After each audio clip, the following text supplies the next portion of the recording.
Kia ora. Today, we sit with storytellers who don't just shape wood, they shape life itself. Sam and Chalei represent something deeper than artistry. They represent intention, from carving stories rooted in Polynesian heritage to manifesting moments once thought impossible. Aloha, Brother Sam. This is amazing. All right, brother. Yo! Never seen anything like this. Their journey is one of faith, discipline, and full commitment, or as Brother Sam would say, full send. In a world that often resorts to shortcuts, they stand as a reminder of what it means to build patiently, spiritually, and unapologetically. This is a conversation about purpose, partnership, and about what happens when vision meets action. This, my friends, is what a full send truly looks like. Brother Sam, Sister Chalei, welcome to BrotherLee Time. Thanks for having us. I'm so excited to be here, brother. Yes, sir. So, first and foremost, how are you feeling this morning? You know, very grateful. I think I woke up this morning, the sun was out. We live in an incredible space up at Kahuku.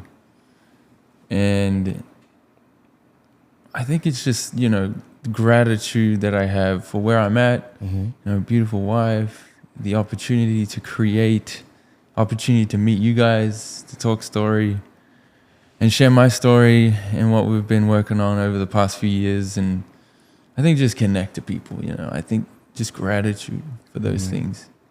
Gratitude is an important word here on BrotherLee Time that seems to reoccur through every episode. I want to ask you, why did you and Chalei agree to being on BrotherLee Time? Well, I think it went back to when we met at the Chief of All. I've seen your podcast and I've respected the topics you bring up, and I think the intention behind how you craft your message and your questions. And so when we met, I think it was that little phone stand wallet that we have that I gifted you at the time. And we have a few different ones, but I felt like this one was for you.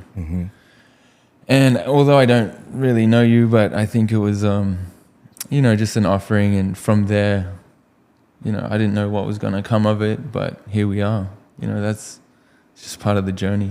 Thank you. It's one of those things that you told me to use it, and I never used it, bro. This is the first application for me using this, and I see it every day. I look at it, and I'm always like, man, the packaging, so intentional, so thoughtful, the little messages. Your identity is your strength. Is what I actually looked at it this morning, and I was like, man, that's such a powerful statement that provokes introspective thoughts. Like, my identity, who am I? And I think that your brand, the Shaka Tribe, which I want to dig into at some point, is very intentional, almost like the way that Kenji and I are building our project, provoking thought, stimulating, that the thinking that I want to look in the mirror and see who I am, understand who I am, and then share that with the world type of energy. Am I right? Yeah, 100%. I think it's like nowadays there's so many different competing voices. Go this way, go that way. Who am I? We like to put each other into boxes and say, this is your label, this is how I'm going to understand you, so I can almost marginalize. And I think in that process we miss out on each other's magic. And I think our identity is our strength, is a journey and a process of discovering, what is that, and how do we determine that. And in this world we live in, we have our cultural backgrounds and how people see us, and I think it's just an ongoing journey, and it has been for us, especially with this brand, in sharing the message that we're all human, we all connect, we all have the same problems, we just approach it differently with our different lenses, but at the end of the day, it's like we're all ohana, we're all whānau. I agree with you. So I think this is a good opportunity to talk origins, because to me, this insight is one that I hear through a lot of indigenous cultures. We're all one, right? You identify as Maori, but you have an interesting background story. I think that which starts in Brisbane, Australia, correct? Yes. Can you explain a little bit about your family's genealogy? Yeah, I was born in Brisbane, Australia. I'm what you could say a Māori Aussie, a Mozzie. A Muzzy.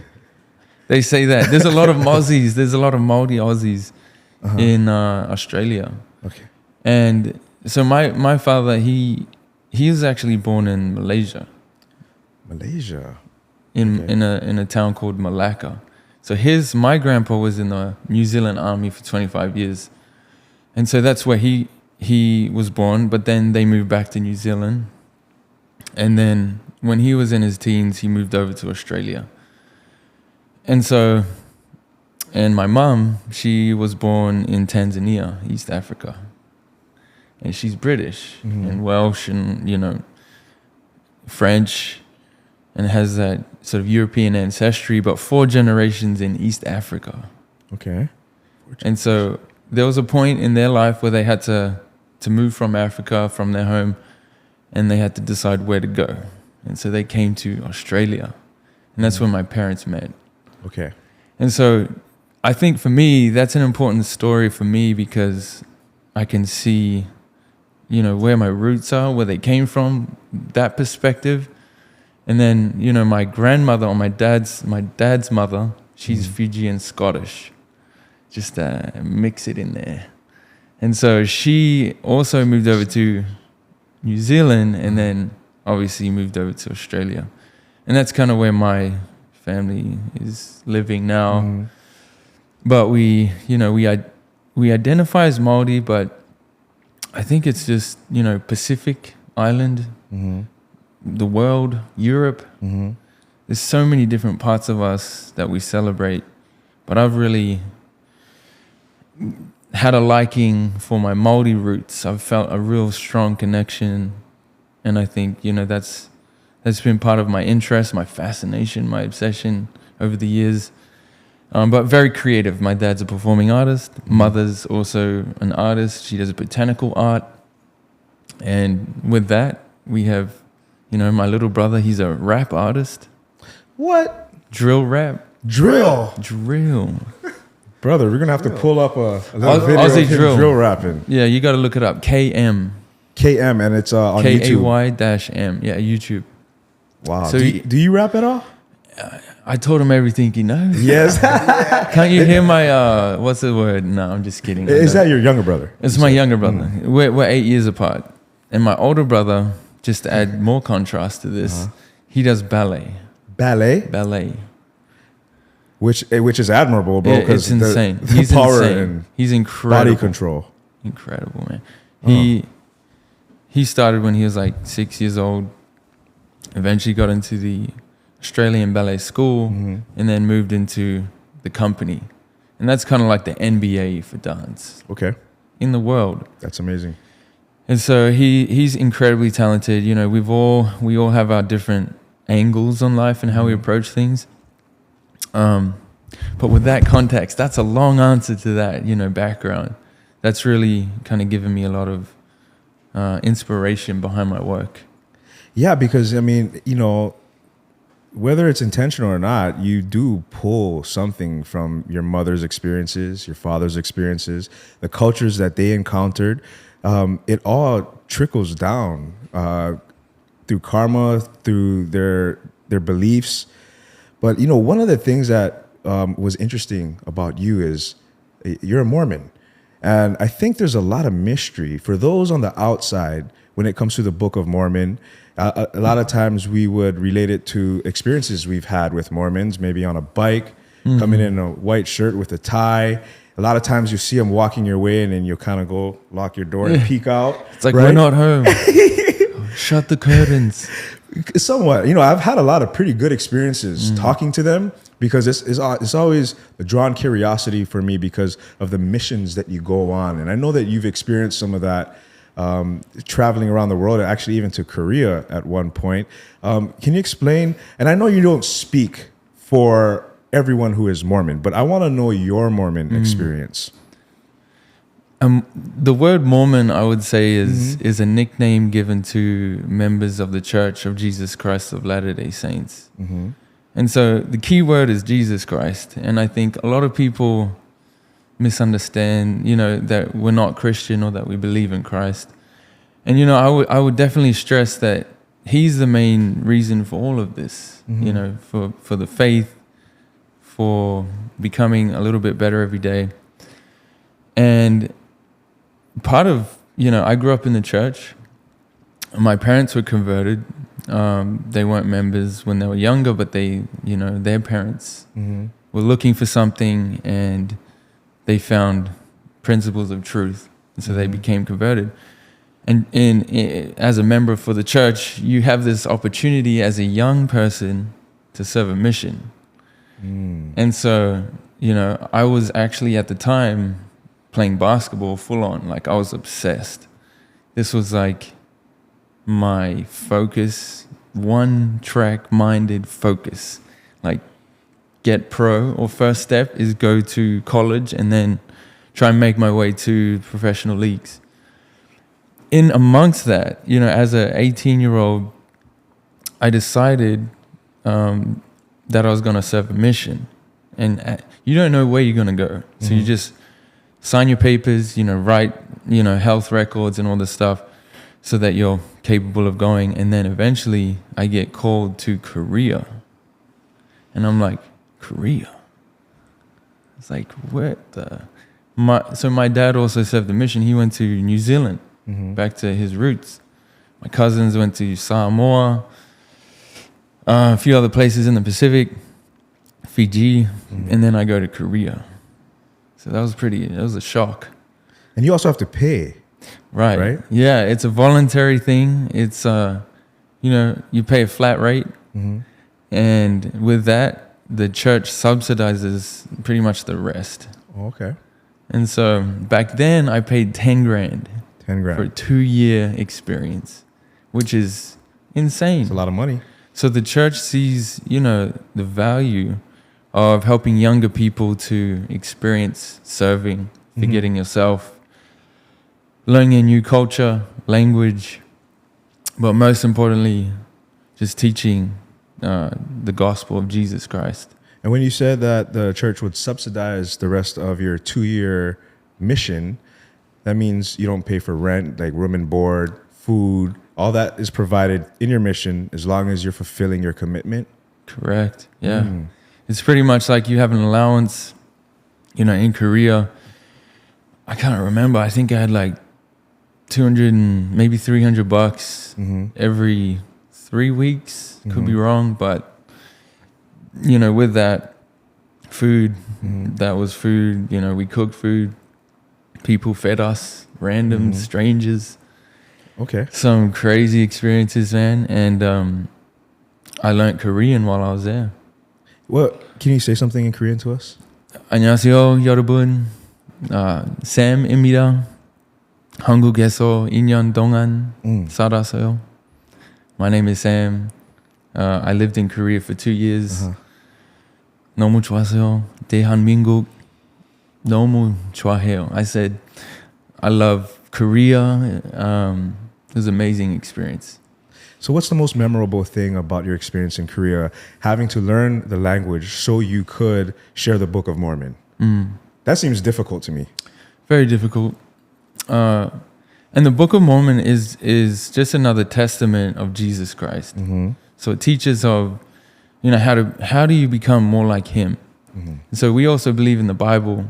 And so we taught both the Bible and the Book of Mormon, and they actually work together to help people understand who Jesus Christ is.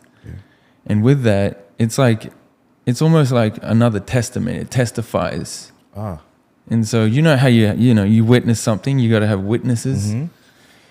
With that record, it allows you to go a little deeper and understand who he is. So with that, I think it was 6 months in, I was struggling with the language. I couldn't speak it. I was getting frustrated. My friend or companion, we call them, he couldn't speak English much. So can you imagine that? I'm trying to learn English. I'm trying to learn Korean. I'm in this foreign country. I'm just like smacking my head against the book, like just get in my head because I want to help these people. I want to, we don't just, teach the word all day. We go to establishments like Buddhist establishments and help feed people and cut people's grass. And we don't, it's just a service-based mission. I'm going to help in any way I can. I remember this one time I see this old ajuma, this grandmother pushing a massive cart up the hill full of cardboard.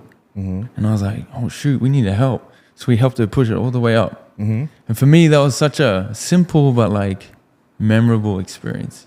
And she will remember that foreign Mormon guy that helped me. It really breaks down barriers and dissolves the walls, between different beliefs and different faiths. And to know that that Mormons have this willingness to help humanity and not necessarily just people of our belief system is eye-opening to me. Yeah. Before we move on to other interesting parts of your life, I want to know, with all that adversity and the challenges that you're confronted with in Korea, what did that do for Sam as a man? The adversity, I read this book. It's called The Obstacle is the Way by Ryan Holiday. It's an incredible book. And it's in the title, The Obstacle is the Way.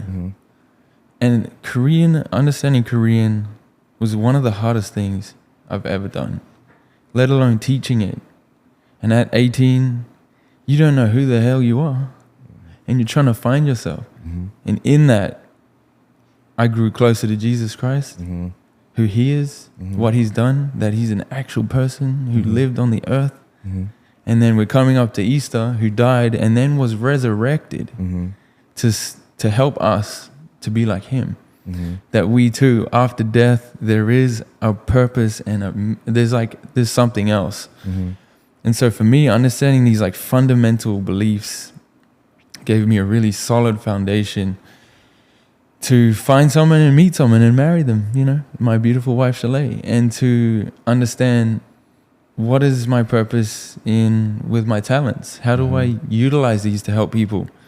How do I help them, understand who they are?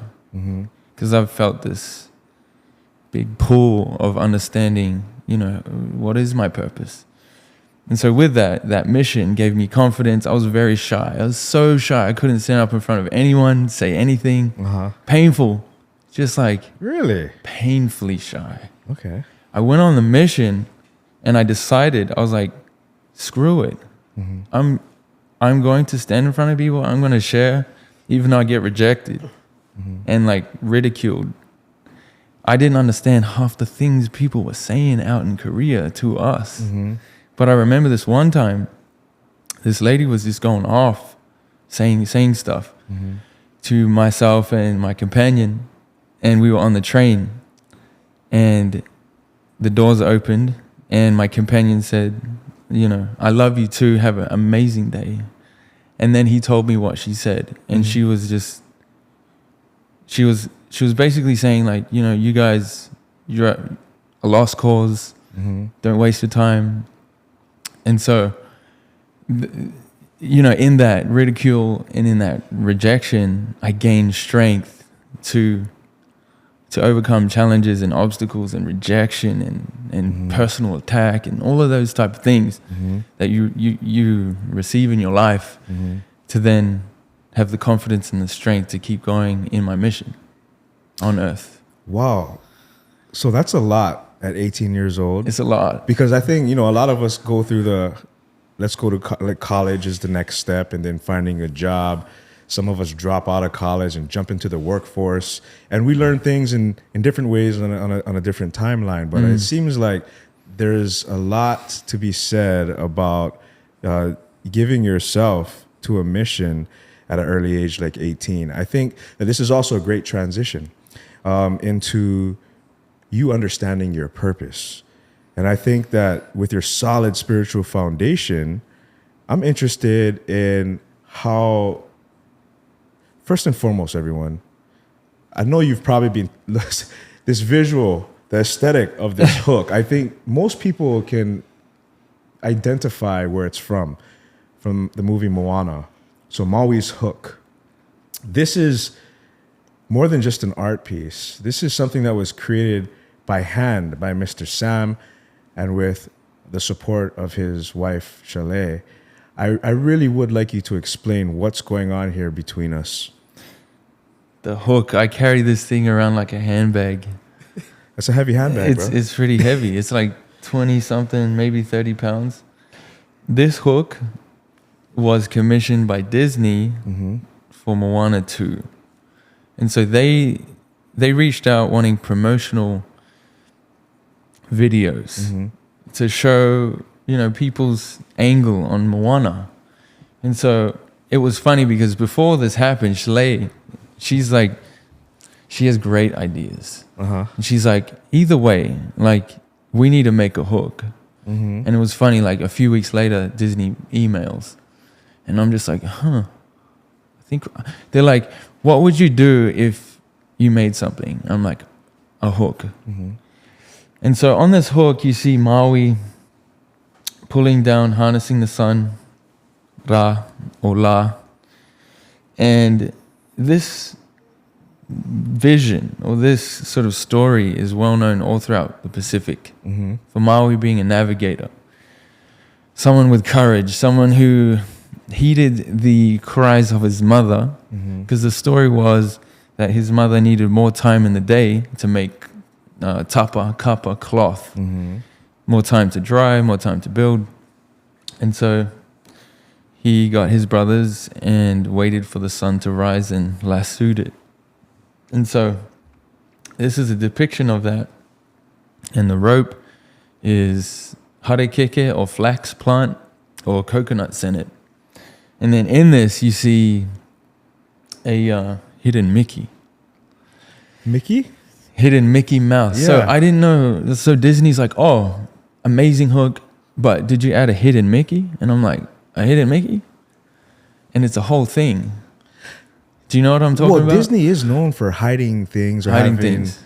those underlying messages. What do you call those? Easter eggs. Easter eggs. Easter eggs. But a hidden Mickey. Okay. Can you see it? I mean, not from where I'm sitting. I can see it. You can see it. And you can see it too. Oh, I believe in that. Is it in the clouds? No. Good eyes. Too far. Is it? Oh, I don't want to give it away. Hey. That's it. I was like, where do I put it? In the clouds. interesting. And so in the video though, right near the end of it, I was like, did you guys catch the hidden Mickey? So what do they have to do? Where is it? I think I'll re-watch it. And so for me, I thought that was a really cool kind of piece to it. But overall, it was an amazing opportunity to kind of share more of the culture. It's funny, everyone sort of roasted. Well, not everyone, but a lot of people were like, why didn't you make Maui's hook? This is very different looking. This is a style that I learned when I was interning in New Zealand. So what kind of wood is this? This is monkey pod. Monkey pod. I do want to explain the process from when it was a piece of wood to how it got to this, because I think it's important for people to understand the craftsmanship, the time and the effort and the vision that goes into an artistic piece like this. I did want to ask you one interesting question. Do you feel that Maui was a real human being, like Jesus Christ was a real human being? I think that question is asked a lot in the Pacific with these narratives. For me, I think he's a metaphor of people who lived like Maui. Okay. So maybe he is, or maybe he isn't. I don't know. I wasn't there. But what I do know is the values and the story that he shared, or someone like that, is valuable, that we need to know about. Yes. And through those lessons, we can become better. We can become like Maui, navigating the seas with fearlessly into uncharted territories. Because Maui did it, and he's my superhero. For the Polynesians out there, he's a superhero. He's our Superman. He's Absolutely. our Iron Man. He's the Hulk. He's all of those characters. So if we're a devout Mormon, there is a place for our indigenous folklore. Yes. Nice. And that's a funny tension point. You know, a lot of people think, but you're Christian and you're, you know, Mormon. But, you know, do you believe in these pagan concepts? Mm-hmm. It's like, in my understanding, and this is my unique perspective, Mm-hmm. if anything denotes or speaks of a characteristic within Christ, that's me. I'm with that. Ooh. If it doesn't, then I'm not on that boat with that group. But you can respect in disagreement. Totally. And when I say attributes of Christ or things like that, it's things like patience, kindness, forgiving, adventure, disruption. Jesus was the ultimate disruptor. Yeah. You think about it. Yeah. He wasn't nice. He was kind. Very big difference. Yes. And I think, you know, for me, I want to embody that. And these stories, that embodies it. And Maui, figures like Maui embody that. I want to ask you, I think for the viewers, what's the difference, in your opinion, between nice and kind? I think nice is like agreeing, but not standing up for your inner beliefs. It's like being agreeable or people pleasing because you feel concerned about being judged. Formality. Yeah. And like, I'm not immune to that. You know, sometimes I people please and I'm like, oh, I shouldn't have done that. I should have respected my own offering and, you know, but instead, like kindness, I think is standing up for your values, but it's helping the other party know where you stand and then offering that respect to them without being thrown to and fro. And so you can be respectful and stand up for your beliefs, but not a pushover, if that makes sense. Absolutely. And that goes back to, I feel like, the Maori warrior spirit. Okay, so maybe some technicalities on how to produce a piece like this. And then I also want to get into some of these other amazing items that you've created with your hands, by the way. Stuff like this. But how does one create or even begin to envision making a piece like this from a piece of wood, monkey pod? It's a process. Like it begins with a concept, an idea, and I'm always like one to test things out, continually like just tinker around with stuff. For the hook, I started out doing little things like this. Can you hold that up? What is that? This is this will actually be a 7-foot concrete bench that people will sit on. Concrete. This is wood, though. So it's a small model of what you're It's a eventually small, going to. exactly. It's a small model of what I hope to create. Well, what is actually now created. But this is a great starting point for me. And another starting point is like soap, wax, carving out inexpensive, not really time-consuming things. And then once you kind of master the form, shape, composition, balance, all of those design principles, you go into something, you just scale it up, something bigger. And that's when you get things like this hook. And after you understand the concept design, you find the material, could be wood, metal, concrete, whatever. I like wood because it's a bit more forgiving and it's beautiful. It's actually, well, I heard online it's more rarer than diamonds. That's what I heard too. Which I think we say that we saw the same reel or something. I think so. Yeah. Yeah, I saw that reel too. Yeah. I was like, it's true, you know? And it's such an incredible material and it carries so much like history, story. Trees have seen so many things. And mana. And mana. How do you say mana in Maori? It's the same. It's equivalent. It's same. It's all like across the board. Mana is like is pretty universal. Spiritual energy, life force. Unseen. Yeah. Spiritual energy. And then you just go at it. Like I use a chainsaw, some chisels, made some mistakes along the way. My chainsaw was hecka blunt. The thing didn't cut nothing. So I had to go to Ace, buy a new one. And sometimes people are like, oh, using chainsaws and chisels, you know, that's such modern technology. You shouldn't be using that. It's like, okay, should I use stones? Because there were, but I'm not saying that's a bad thing, you know. I think it has its place. But for this, I had 2 weeks to get it done. 2 weeks. And this took about 120 plus hours. So every day, just jamming this thing. We're two brothers from Hawaii, and this channel is our opportunity to tell stories around the world. If you have a place, a city, an event, or a story that you think we should experience and you can help make the travel possible, there's a connect form in our site linked below. And if it makes sense, we'll reach out. Thanks for watching. Back to the episode. Yeah, I just got to say this real quick. For anyone who is obsessed, especially in a partnership or a relationship like a marriage, that must take a toll out on your wife to some degree, on Chalei. And I'm really interested to see what kind of insight she has into her own experience, but then also to the experience of being with somebody that is obviously obsessed with their craft. Before I talk to you, I do want to ask you a question about Chalei and your relationship with her, but I also want to talk about this, brother. What is this called and what is this application? This is called a Nifo oti. It's a Samoan weapon that is like such a beautiful looking piece.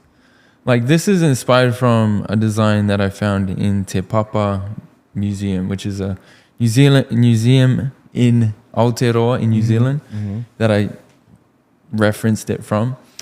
But this piece, Nifo, is represented as teeth. So Nifo is niho, which is teeth in Maori, also Hawaiian. And then oti can mean, from what I understand, is like cut. And so the weapon that cuts, the teeth that cuts. So this doesn't have any teeth yet. It's kind of like it's a guppy. In process. Yeah, it's in process. More looks like a blade. But I'll be carving in teeth, so stay tuned for this reel. And I'm actually making this for one of my very good friends in Australia. He's Samoan. And I grew up with a lot of Samoans.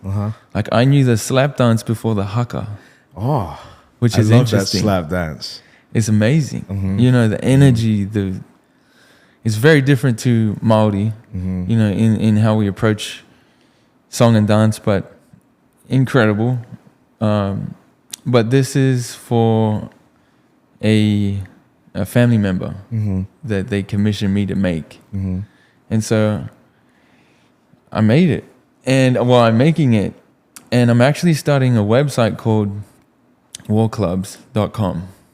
And this website is dedicated to creating war clubs that have purpose and meaning and kind of give young men out there and women a visual of, you know, believing in something, believing in yourself, being a warrior, overcoming challenges, you know, wielding the weapon that takes courage. And so this is more of a high-end, you know, piece that people will be investing in. But that's soon to come, amongst many other things. Hey, Sam, can I ask? Earlier you said that's very different.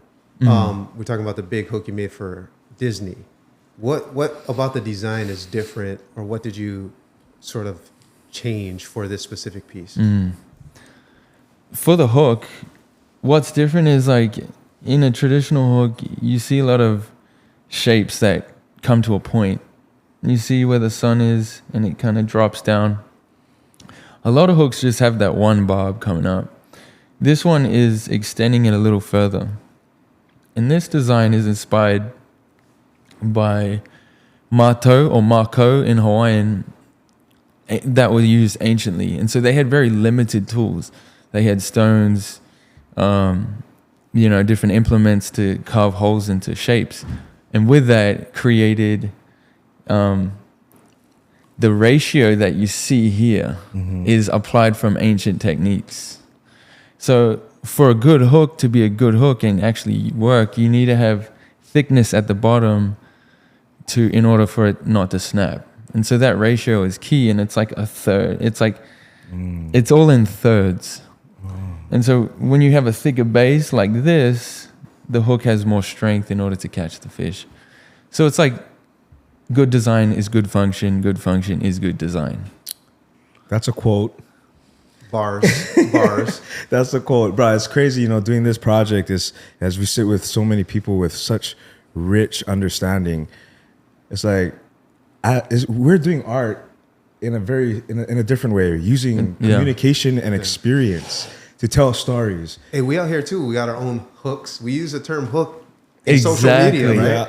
It's it, and the hook has to engage the fish, engage the viewer in a split second, or 3 seconds maybe, and it's the same principle. So whether it's science, whether it's different forms of art, it's all the same. Like even this little part right here, so you can kind of see this beveled edge. This beveled edge gives this shape movement, just like this. The beveled edge gives the shape movement. If it was just flat, it wouldn't carry the same energy. And energy can't be destroyed, it only can be transferred. And so it's the same principle in art, in carving and sculpting. And our ancestors knew this because it was necessity. Because if it didn't work, we wouldn't eat. So it was very imperative these principles were applied correctly. And I think in the modern age, that's why there's a lot of people who are passionate about helping people who don't know through all different ways, roasting them on social media. Yeah. How they do it, the old uncles, that's not how you fetch and do it. And, back in my day. Yeah, back in my day, learn the proper way. And it's not wrong that they're saying that. I think there just is an opportunity to teach versus roast. Can you compare that hook style to this hook style? 100%. There's things in this piece that apply in this. So you can see the beveled edge. The ratio of this, it's 1/3 of this thickness. So if that was a hole, this is 1/3 beveled down, which creates this, again, energy and movement. On this side, it tapers off into this kind of thicker area right here. And this part, the purpose of this was to be a freestanding sculpture. Yeah. And this one is a little different because you can see the single, like, the bob that comes to a point, and then it has this part. This is more like, you could say, a traditional or commonly seen hook shape. So actually, this piece is it sits in our house, and the grain really turned out cool on this one. But is that a functional hook design? I've always wanted to test out the hooks. I think that would be a cool episode. It would. Like, create a bunch of hooks and then go fishing with them. Bro, because this he's a fisherman that uses all types of techniques. Oh yeah, Whoa, that's his uku right there. Oh, so we just did Naoki. Do you know who Naoki is? yeah, I saw that. Yeah. I saw part of the episode. That guy is amazing, and he is actually an intuitive. He's also achieved a certain level of enlightenment that Kenji and I were like in awe of. Listening to him speak. He talked about how science and art to him are the same thing. They're related, right? There's parallels. They're interwoven. He kind of looks at art as science sometimes, or studies art like science, but sometimes he looks at science like beautiful art. And I'm seeing that with you as well. The qualities of these high level artisans, there is a common thread, and I love what I'm seeing here, brother. I also have to ask you, okay, so one of your current projects is a granite headstone. Can you explain the significance of this fabrication? Yeah.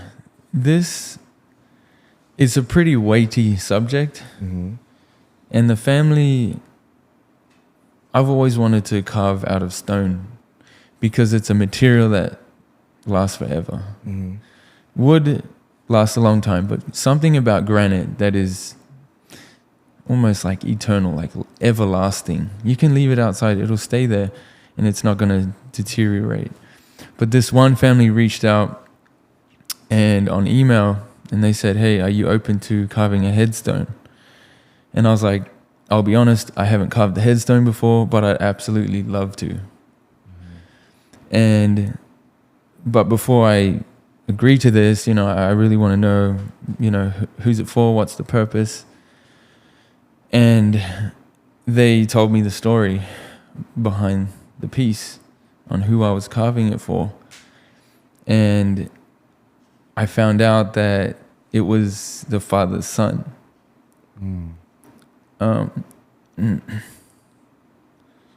Who they're making this piece for, who I'll be making this piece for. And he committed suicide. And it's, you know, it's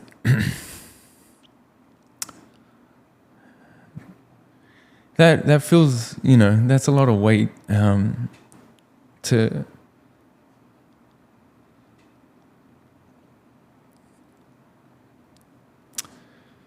create something like this, and to do it justice for the family and to create a piece that leaves a legacy.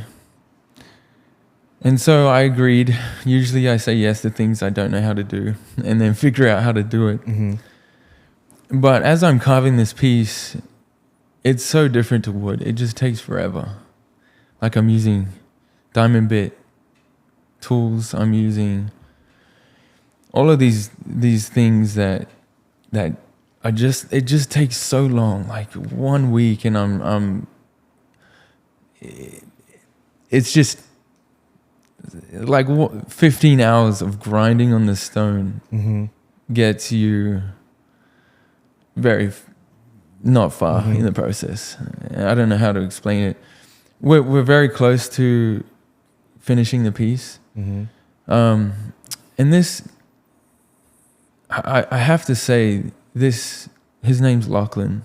Lachlan was such a bright kid. He was 21, I think. I'm not sure his age, actually, 21, 22. But such a bright kid. He loved people. He was always going out of his way to serve people. He had so many people that he touched during his time. And this family, they live in Boston, but the dad is part Hawaiian. And he's actually buried in the Laie, the old Laie cemetery. And what's crazy is there wasn't many spots left. But there was this one spot left right next to his relative. I think it's his third great grandfather. And you know, I think in how life works, things just kind of fall into place where they need to. And to be a part of this and to see their mourning and to see how they approach the loss of their son and just grapple with, you know, as parents, what did we do wrong? You know, that's a question, I'm sure. Yes. What did I do wrong? Or how could I have helped? And what could I done differently? But I think it's moments like this where you can learn, you can move forward in faith, you can believe that there is an afterlife, you can believe that his impact can ripple in the generations of what he did in this life to help people. And at the end of the day, that's kind of what we leave. And so, with all that said, it's a weighty piece, very heavy too. It's like 300-400 pounds. I worked with the local quarry, a local headstone company, to get this piece and to start carving.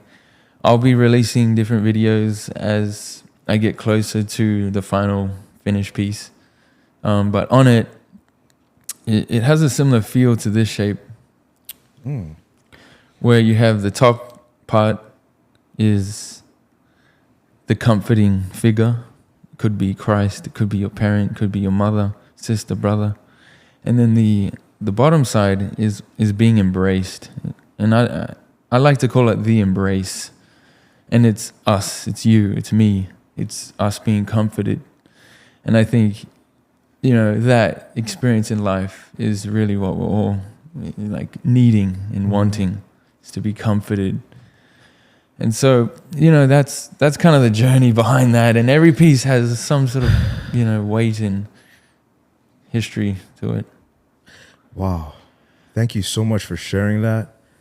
You know, I think a lot of those that have watched or have been following our channel know that I had, you know, my own experience with, I guess you can say, depression or feeling lost. So I think that, you know, I feel so grateful and honored now to be a part of Lachlan's story, and also part of, I guess, Lachlan's mission and the family's mission is to bring awareness for others who may feel in a state of desperation to find purpose and meaning as a human. And we all go through ups and downs in life. And I think that when you said how things seem to fall in place, how that fell in place for you, now you're using your talent and your passion to commemorate and to bring maybe some healing to the family, some closure to a chapter, but also to help with the healing, because the people that are alive that survive him must have now a new form of hurt and wonder, like you said, what could I have done better and whatnot. But let's just say from us brothers here at BrotherLee Time, you know, we want to say rest in love to Brother Lachlan, and also we send peace and prayers to the family that survives him as well. Thank you for sharing that. You know, before I turn the microphone over to my brother and your lovely wife, Chalei, I want you to share any other pieces that you'd like to, if you'd like to talk about anything else. But I do want to talk about your relationship with your wife, because the energy that I experienced with her, even though I met her twice, once at the Chief of War premiere, then at Roy's a little bit more recently, she has a very powerful but calm and elegant aura. And, you know, I always try to feel people out, and I trust my inkling or my na'au when I feel somebody. And I know that there's a lot of power, there's a lot of mana in her. And I think that text message that you sent last night kind of solidified that or verified it for me. You talk about full send when it comes to your artwork, but I want to know what a full send is in terms of your relationship with your wife. It's a great question. I think there's so many aspects to us. We're very creative. You know, before we even started this business, well, Chalei and I were just friends when we started Shaka Tribe, this other business that we now run. And then in that process of becoming friends and understanding each other and, you know, dating and the ups and downs that brings, and we all know what that means. We saw in each other that we could overcome hard things. And that was one thing that I saw in her that really drew me towards her. That I know if we can overcome personally and together challenging things, we can do anything. And it's when I had that realization, I was like, yeah, this is it. This is us. And for a long time, you know, for me,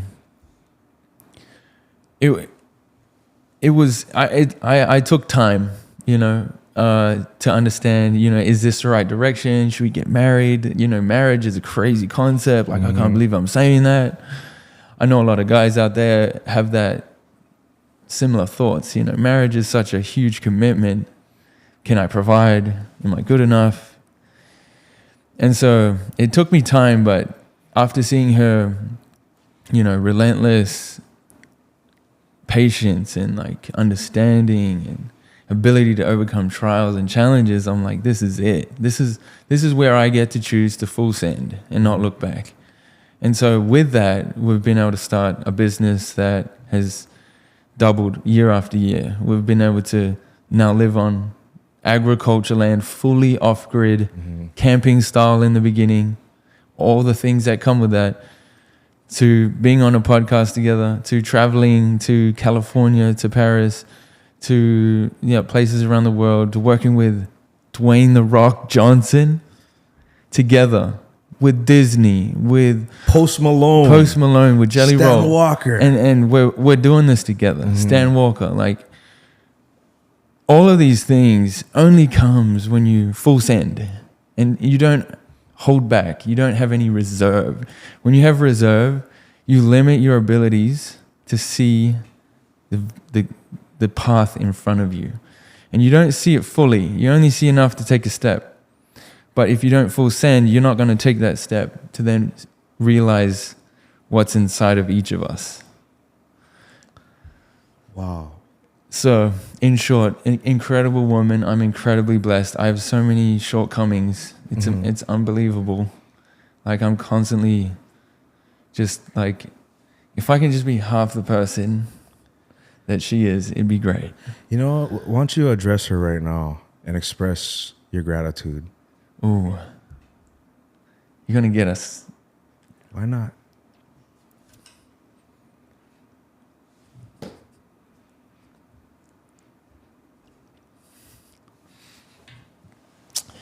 Chalei.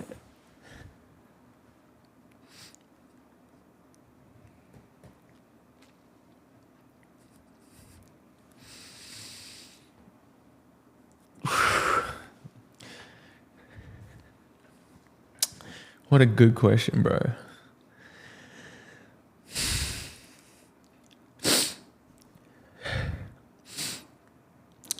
I'm very blessed to have you.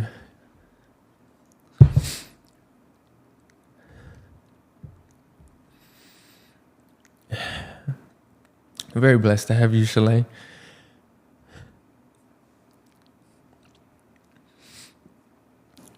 I'm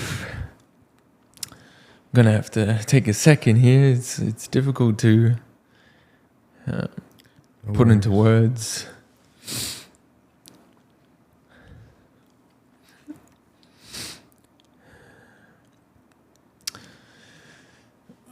Incredible woman, incredible faith.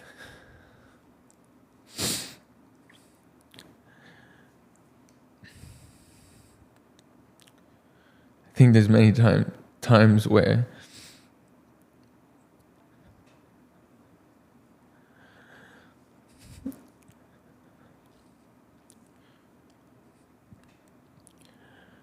we don't get to see your greatness because your selflessness.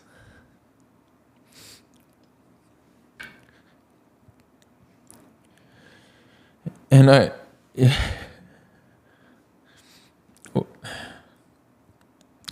what we're building isn't easy.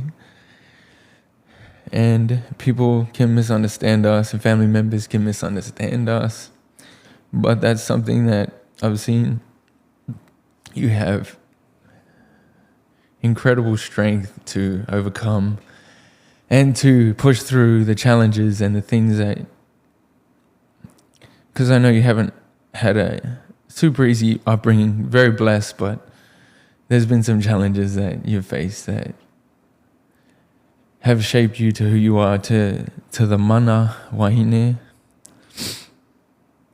and to put up with me in the 120 hours in many different areas of design and things that I go through. And just the faith that you had to say yes to me, to see our journey together, and to, because it's very unconventional what we're doing. It's not, the 9 to 5. It's full send every opportunity.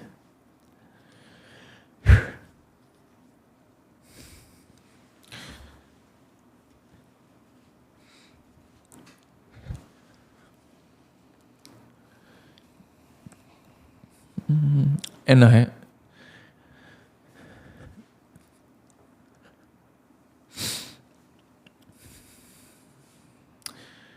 haven't had an opportunity to do this, to say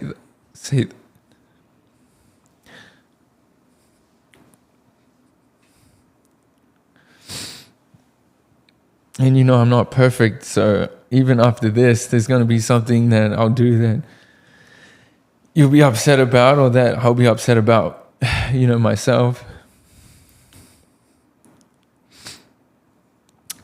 But that we're willing to just push through it.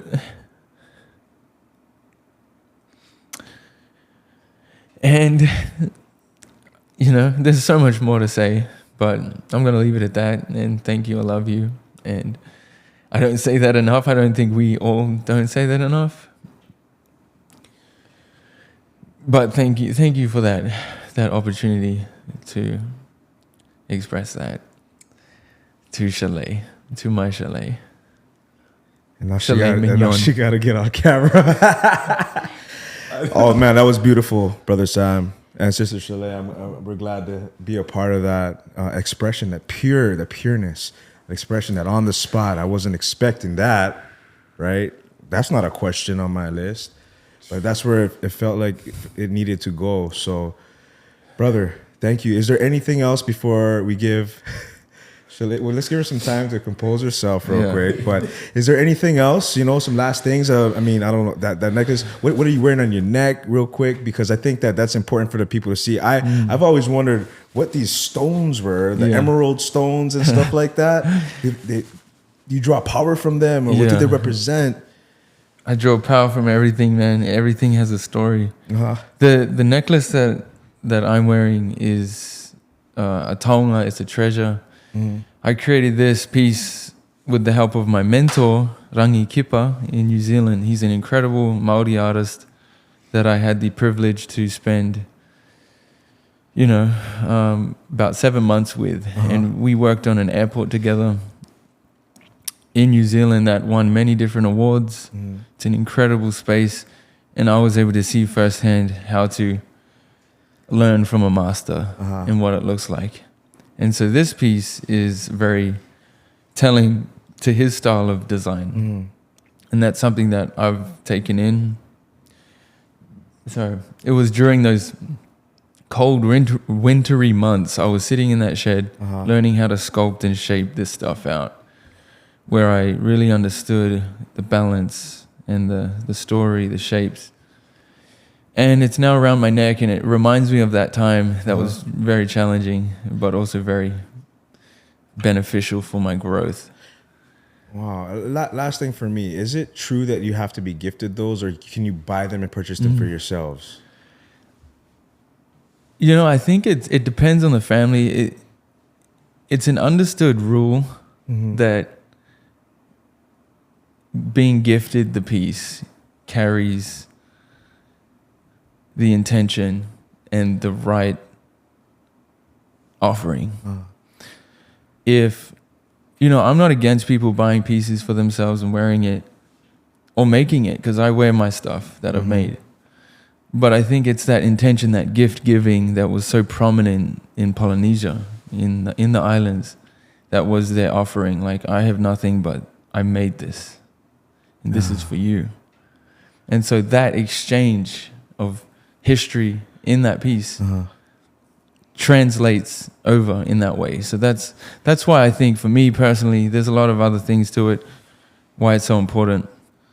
And I think in this whole journey that we're on, there's been some incredible people, like you mentioned, Post Malone and Jelly Roll. It's been a complete dream to work with and make something for these type of people. People like Tongi, incredible human, incredible struggle that he went through, that he's going through. And he's, pushed through it. And it's each story, each message. For me, just having that opportunity is a story in itself. It's incredibly difficult to full send, to have an idea and to go after it. And like doing a piece for The Rock, like when he reached out on text, he saw the hook, he's like, amazing. And I'm like freaking out. And then later on, a few weeks later, we had on a dream board. And this is something maybe we can touch on a little bit. Okay. Is manifestation. Okay. And full send and how that works. Because you need to work. It's not just manifesting. It's like you need to work in order for the opportunity to present itself. And so after the hook, he sees it. He messages me. He's like, hey, would you be able to create a piece, an ukulele, a custom ukulele for my mother? And I'm like, holy crap. Like, really? I couldn't even like hold the phone. I was like, bro, this is crazy. And so it's a full circle. Because I started this ukulele thing when I was young. I was like, you know, in maybe 11 years old, I started etching with a butter knife in the kitchen when I was living in Melbourne, Australia, onto an ukulele, and I became obsessed with it. And to have full circle, Dwayne "The Rock" Johnson to reach out and ask for a custom piece because he saw the work. He can ask for anything, anywhere, anytime. But he decided to reach out. So there's something in it. And so, you know, I sat with people who could help me understand his story with him, and we designed this thing together. And this piece is called The Way. The Way. And his mother is such a pivotal human in his life, amongst many others. But she has been the rock to The Rock.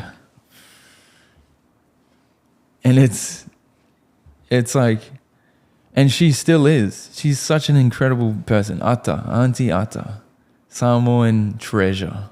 Was the moment The Rock reached out to you and Chalei kind of realized what was happening, was that a moment of validation, like I made it, or was it just another step in your everlasting journey? In that moment, it was like, we made it. Yeah. We're freaking there. Like, we can't get any better than this. Like, that was the excitement. And I'm very grateful for that feeling because, like, as you continue in the journey, sometimes, you know, things, although they're exciting, it's like you really have to, like, just take it in. Yeah. Just, like, love it for that. Don't be like, oh, you know. Enjoy the moment. Enjoy that excitement. Excitement is like your fuel. It's your energy. That anticipation is our superpower. When we anticipate, we have all the energy in the world to get the thing done. When the thing comes, it's like it dissipates a little bit. And so enjoy that. Enjoy that struggle. That struggle is the best thing. And like I have to tell myself that every single project, I'm like, I'm enjoying this. Like with Iam's guitar, there's so many stories. Iam's guitar, I find out 3 days before he comes to Hawaii. I have a 3-day window to get this guitar to Iam. And at that time, he's blowing up. Went from like 2,000 followers to like 900,000 million, whatever. And it's like trying to get to someone like that at that time is very challenging, but I knew I had to do it. It's not a thing of like, oh my gosh, I'm going to, you know, this is the result. I'm like, regardless of the result in my mind is to tell his story, to understand that this is my offering, this is my taonga, this is the treasure that I'm offering, and that's all I can give. And we all feel that pull to when we see a video, something moving, we're like, what can I do? I can give money, I can do this, I can help them with that. It's that moment, and that's how I feel. It's like I can make something for them. And maybe that can help them in some way, somewhere. Maybe it's an heirloom piece that their grandkids can look at and be like, this is my grandpa's ukulele, and this is the story. Like in my mind, that's my job done. If I can do that, because we're guaranteed we're all gonna die. Guaranteed. That's the only guarantee. But what can I leave? What can they have that can help them live a little bit better? And so 3 days to get it done. It's like, I think 20 hours per day. And we got to the edge of the stage. And this is such a pivotal moment in my experience, because I'm like, this is so hard. Like, I had to call around, find the right guitar. We're finally here. I'm etching the last piece as I walk out the door to his homecoming, you know, when he came to Turtle Bay and 15,000 people showed up. So I'm on the side of the stage. They're like, yeah, we'll get you on. And just to get on the side of the stage was insane. And then I'm like ready to go on. They're like queuing me in. And then Ian walks off the stage. And I'm like, bro, I just lost my opportunity. And he's gone. And he's gone somewhere, I don't know, and it's dark. And I'm standing there with the guitar. And I'm like, oh my gosh, this was like a huge investment. Like, I really want to get him the piece. And so I was like I'm like, this is when champions are made. This is where the window of like opportunity shows up, when that struggle hits. And so I'm like looking around, I'm like, what happened? Like, surely something's going to happen. So I asked some of the directors, I'm like, I have something for Ian. They're like, who's this kid with a guitar? Like, why does he want to give it to Ian? And I'm like, it's not just a guitar. It's like, it's his whole story. Like, it's his family story. It's his dad. It represents his dad. And, you know, I'm like, I'm mourning for him, and everyone else is mourning that story he shared. Remember that? Yeah. That audition. And so they're like, oh, fine, like, come with me, sign this thing. So I come in, and there he is sitting in his villa. And I'm like, this is perfect. If I gave up at the side of the stage, this next opportunity wouldn't happen. And so we go in, he's sitting there by himself, and I have this opportunity to help him understand just the crazy journey that I was on to help shape this piece that represents his dad, because I know down the track they will want to know who Rodney was, how Ian was at that time. What did he feel? And that design shows that. This is one of two pieces. Oliver has a second half. This ukulele is titled Toko, which represents brothers, these brothers. So this took a bit of a while to put together, but super excited to present to you.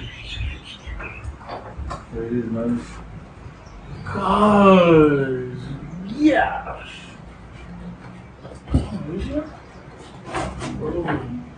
This is basically on the front design here, just a meeting card. So represents things that you and Oliver have in common, similar trials, things that have brought you together. On the back of the ukulele, it has 2 words. So on Oliver's, it has 1 word. The next one is on yours. Ha ha! What does it say? Island style. Island style. Go tell that girl. Bro. Yes, sir. Brothers. But all of that to say, success happens when preparation meets opportunity. And that's what we're here for, to deploy our talents, to develop our talents, to work on our talents, and then deploy our talents. And we can help the world become a better place. And the obstacles are The the way. obstacle is the way, every Yes. time. Every time. Damn. Well, thank you so much for opening up with us. I feel like we covered some amazing bases. But it is time for Chalei to share her heart with us. Look at her. Look at that smile. That smile. That last time I looked that way, This it is didn't such look like that. amazing. I'm so grateful that we're here, that she can share this, share her greatness. Absolutely. My brother Kenji is the perfect person to do that. Thank you so much. Thank you, brother.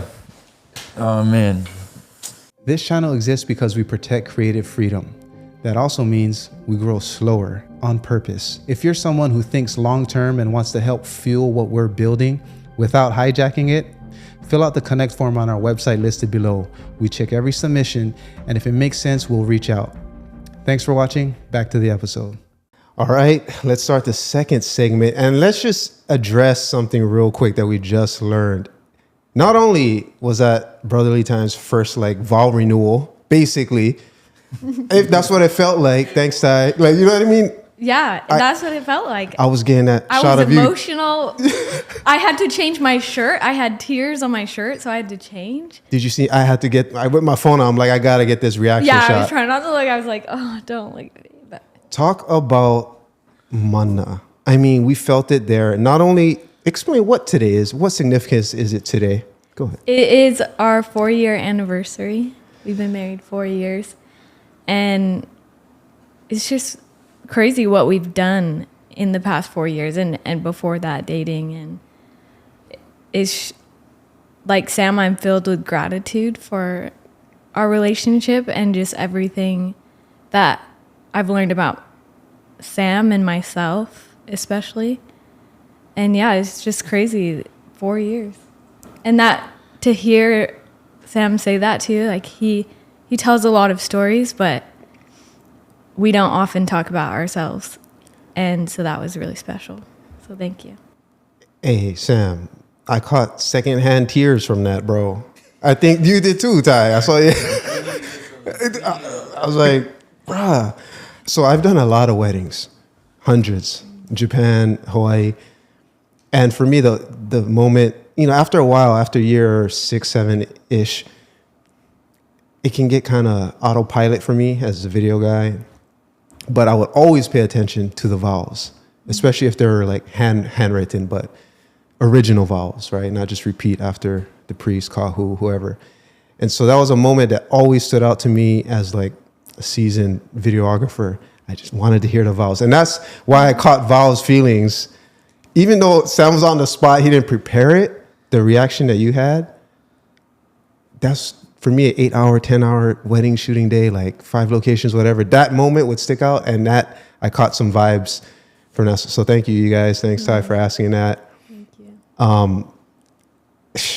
I do want to give Chalei, you yourself, some space here to really lay out, if you want to say, the other half of Sam. In the first segment, we got to know about Sam. I do want to give you some space so that we can all learn about the individual that you are. But in kind of getting there, let's start with where you and Sam overlap. We ended the last segment with a beautiful sort of hooray. If it was a movie, that's like the last piece, resolution. We're like, we made it, we're on the way. So we'll kind of start there as far as what was your point of view throughout this segment that Sam finished the last segment with during this whirlwind of wins. Well, just hearing Sam and watching him, first of all, I was like, he looks so handsome on the screen. He's a good looking brother. He just cut his hair this morning. He looks handsome. And, but I honestly feel so proud of him and just being able to believe in himself, to share his talents. And I think it's such a gift for somebody to be able to discover their talent at a young age and to believe in themselves to share that talent. And that's what I see in Sam. And I'm just so proud that he's able to trust himself to share his gift with the world for good. Because I think everybody in this life has been given talents and given gifts, but not everybody uses those for good. And that's something that I appreciate in Sam, that he, although he falls short, like all of us, like me, his intentions are always to do good with what he has. And I just appreciate that about him. So you've described basically the character trait about him that you just maybe fell in love with, or one of the main pieces that you fell in love with. What about for you, as far as when you were listening to basically a impromptu vowel renewal, if you were to sort of respond to that, would it be something to do with seeing that light in him, or how would you? If I were to talk to Sam about him,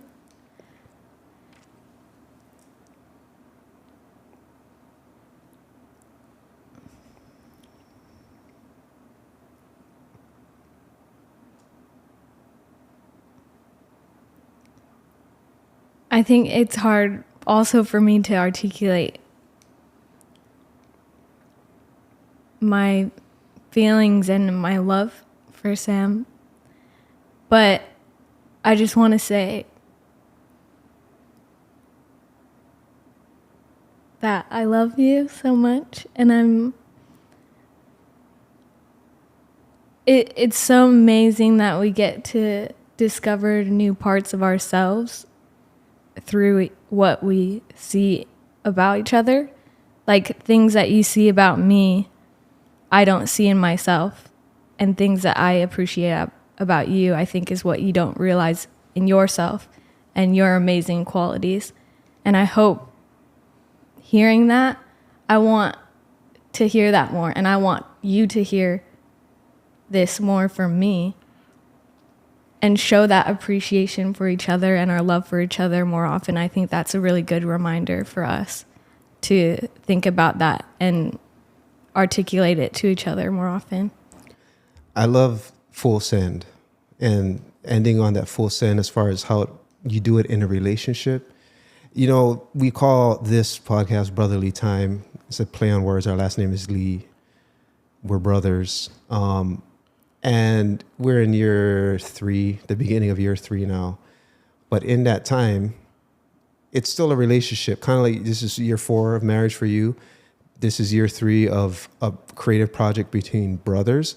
But I think that applies to our relationship too, about full sending. Like, how can I full send being a younger brother? How can Ty full send being an older brother? How can we full send in creativity? The term full send applies to so many places in life. And so you guys are a beacon when it comes to partnership. In business too, because we all know that doesn't go well all the time. Yeah, not many people can do that or say they can. I believe they can if they really want it and work hard at it, but it is very rare. So let's talk about the business. Like, how many businesses are you guys a part of? Have you started? Well, we started Shaka Tribe when we were dating, and that's our products that we put designs on different things like journals. This is our bump box collab. And we started that, and then that stemmed from Sam's custom artwork. So that's Hamiota art. And I would say everything we do falls under those two with the artwork, whether that's teaching carving classes, the products, digital design. And then we also have some new ventures, some apps that we're creating. I heard about that. Can we jump into that or what? Yeah, sure. Because that's one, I don't know if parallel is the right word, but interesting duality, at least on our text message and all that. We have someone, Sam, the guy, using his hands, carving wood, carving. Then he's like, oh, but Chalei's making an app. And to me, I was like, perfect, digital. You know, we're in a digital landscape, endless, like no ceiling, essentially. Huge addressable market, right? We got one-offs, and then we have something that can help millions and millions of people, right? Mm-hmm. So tell us about this app. What's going on with this app? So the app's called Woven, and it's a platform, a plugin for Google Classroom and Canvas or any school program to reward learning. So it's basically a marketplace with diversified products that kids can earn points through doing their assignments in school, turning it in, their growth, not only just grades like 100%, it's 100 points, but it's also based on growth. And they can spend these points in a marketplace to get rewards that either help them build a skill, support local businesses, or just find something that they're interested in. And I started this, I actually woke up with the idea randomly one day. I was nannying for a few kids, and I just saw that they were just disinterested in school. And they were coming home saying, we didn't even have a teacher today. We were just in the gym by ourselves because we had no substitute, no teacher. And I was like, So you don't want to be there. The teacher doesn't want to be there. Like, what's going on? And I wanted a way to get people excited about being there and showing up. And I just think education has just changed so much. And that means the things that we use in education need to change as well. So I don't know, that might be confusing, but there's a lot of parts to it. So it's for parents, or it's for kids to use by themselves? It's for parents to use with their kids? So it's actually, my goal with it is with the rewards for the kids to have autonomy to earn their own rewards. Like we, as adults, go to work, we own businesses, and we get value in exchange for what we're doing. And I wanted Woven to create a space for the kids to be able to earn rewards themselves, not have to rely on the teacher and the parents to do that for them. Like, oh, can I please get an ice cream if I do good on my test? Or can I play with my friends at blah, you know, it always relies on an external factor rather than themselves. And I want the kid to have autonomy. Got it. You know what? That's a huge goal of mine as a girl dad. I got a 9-year-old and a 7-year-old. So Ty's 12 and 6, right? So we are your target audience, right? Like, go ahead, test it on us if you want, because I'll tell you what, getting the kids to want to do it themselves, or to get the idea of earning, like the idea of earning, right? Not just getting. If I say I want blank, I want blank. We've been there, we've done that. Now they're old enough to understand their efforts have results, and they can sort of tailor their results. So the reward system, I'll tell you one failure we've had, and maybe you can give me your insight on it. Bedtime routine. We are in our, 5th iteration of our system at our house, right? We tried X, Y, Z, right? And it's like, to us adults, it's a simple 4-5 step list, like in order, 1, 2, 3, 4, 5. And the most recent one is now we've used markers on the mirror, and we just wrote 1, 2, 3, 4, 5, right? Are we successful yet? I don't know.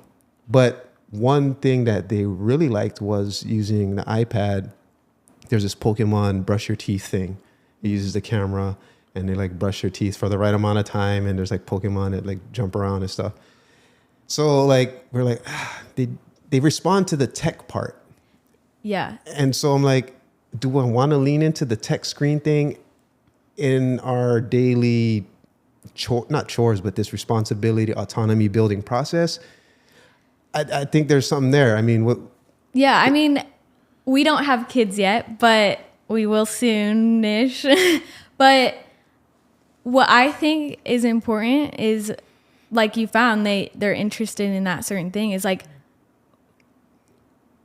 every kid is different. They have their different likes and dislikes. And I think finding something where, we talk about this a lot with even employees, like also creating their own way of discipline. Like, instead of you coming up with the consequences, it's like asking your kids, what do you think the consequence should be for not brushing our teeth? So they can come up with that. Like, oh, well, I think then we shouldn't be able to play on our iPad probably. And then it's like, it gives them that autonomy to make those things, like see what they think is. It's useful, it's effective, it's part of everyday life. Even at school, they have iPads. So like, they're used to the UI of a lot of electronics without even, they recently started playing Minecraft and they picked it up real quick. So I know there's that digital literacy that we hear a lot about. But education is one of those places where I'm like, there'll always be some new solution. And so I'm really stoked to see how you guys go about it. And maybe if they like Pokemons, maybe get something physical related to that that they might be interested in. But yeah, another thing with the school system is I also wanted it to be something that was school-wide, not just individual, like the kid would download at home. My goal is that every kid has the opportunity to earn these rewards, because I think a lot of people don't have the same opportunities at home than other kids around them. And I want it to be something where every kid in the school can earn something. And it's not just something that, oh, I have woven and you don't, so I can earn rewards. And like my parents give me this stuff and you can't get that. So I wanted also this kind of like to level out the different. Well, opportunities, right? Yeah. You want there to be equal access to this opportunity. What kind of childhood did you have? What kind of kid were you in elementary school? Well, I'm super blessed. Like my parents are super supportive. I don't think we ever, or me, I didn't ever feel like as a kid that we didn't have money. I think now my parents have talked about it, and like there have been situations where it's like they didn't know if we had money for the next groceries, but things just happened to fall in place where things worked out. And I think growing up, I never really had that thought that we weren't in a good situation. But the thing about my parents, which I'm super grateful for, is that anytime that me and my siblings wanted to do something extracurricular, like go on a school trip or go to a concert, they always encouraged us to make our own money to go to that thing. So we had to fundraise, like I made feather earrings, bracelets, baked banana bread, like all these different things that I would do to earn money to do those things. And they taught me that from a young age. And what kind of, like, you got siblings? Where is this in the world? I'm the youngest, and then I have an older sister and an older brother. So you're number 3, brother, Yeah. sister. Oh, same setup as my wife, actually. She's Oh, the really? youngest. But where is this? In Las Vegas. Oh, you grew up in Vegas? Yeah. Nah, So we just went. really, Tacos El Gordo. Yeah. oh, I miss Mexican Fire. food. Yes. Yeah. What part of Vegas? Near like North Las Vegas, like Aliante Casino, kind of 5 minutes from there, in the city of Las Vegas, but not in the city. Okay. So you were born and raised North Vegas. And then how did your past, and also what was your household like? How would you describe you kind of were starting, but. I mean, my mom's from the Philippines. She was born and raised there. My dad's from California. They met in Vegas, but coming from a multicultural home, I think is very different. I'm here, everybody kind of understands that because Yeah. that's very common here. In Vegas, it's like not so common. Really? And it is a diverse place, but this is so random. I just thought about this right now. But I remember it in like 4th grade, there was only like me and one other person with like brown tan skin. And this is maybe random, but I remember we were learning about Black History Month, and the teacher asked me and this other boy to sit on one side of the room and everybody else on the other. And they were like, and we just like had to stare at each other, and they were like, how does this make you feel? And yeah, that was just like one situation where I'm like, Wait, time out. Is this first of all, is it public or private school? public. Public school, North Las Vegas, and this is like what? I don't know, 15-ish years ago. I don't know. Yeah, 20, like this is probably. recent. Yeah, This is recent. 15 years ago.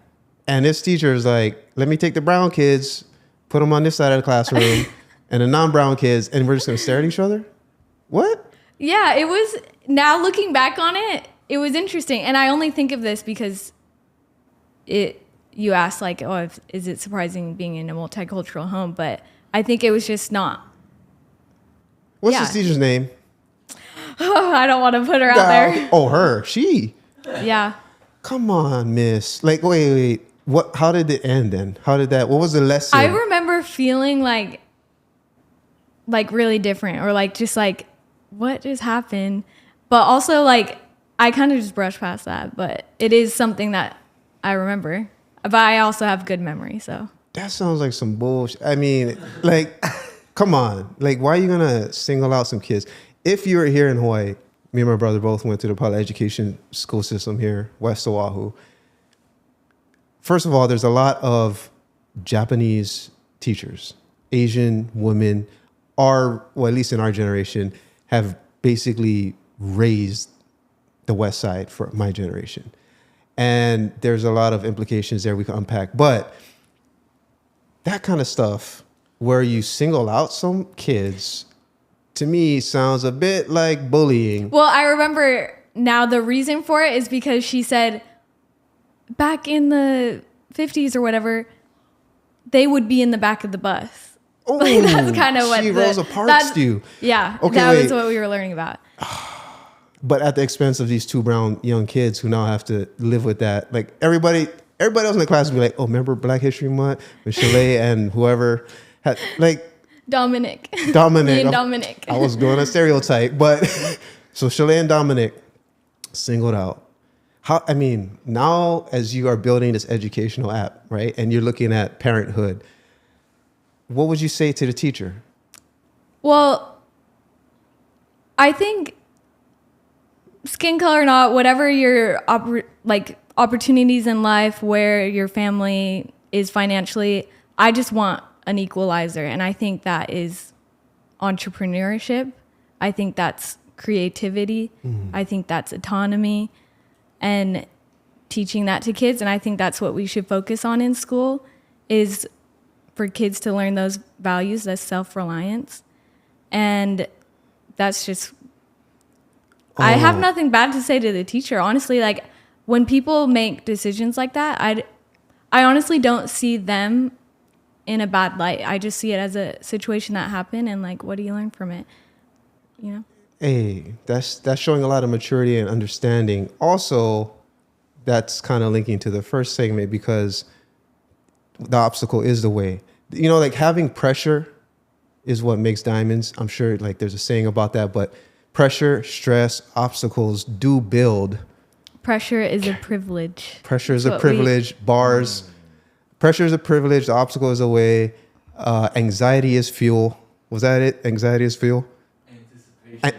Anticipation. Anticipation is your superpower.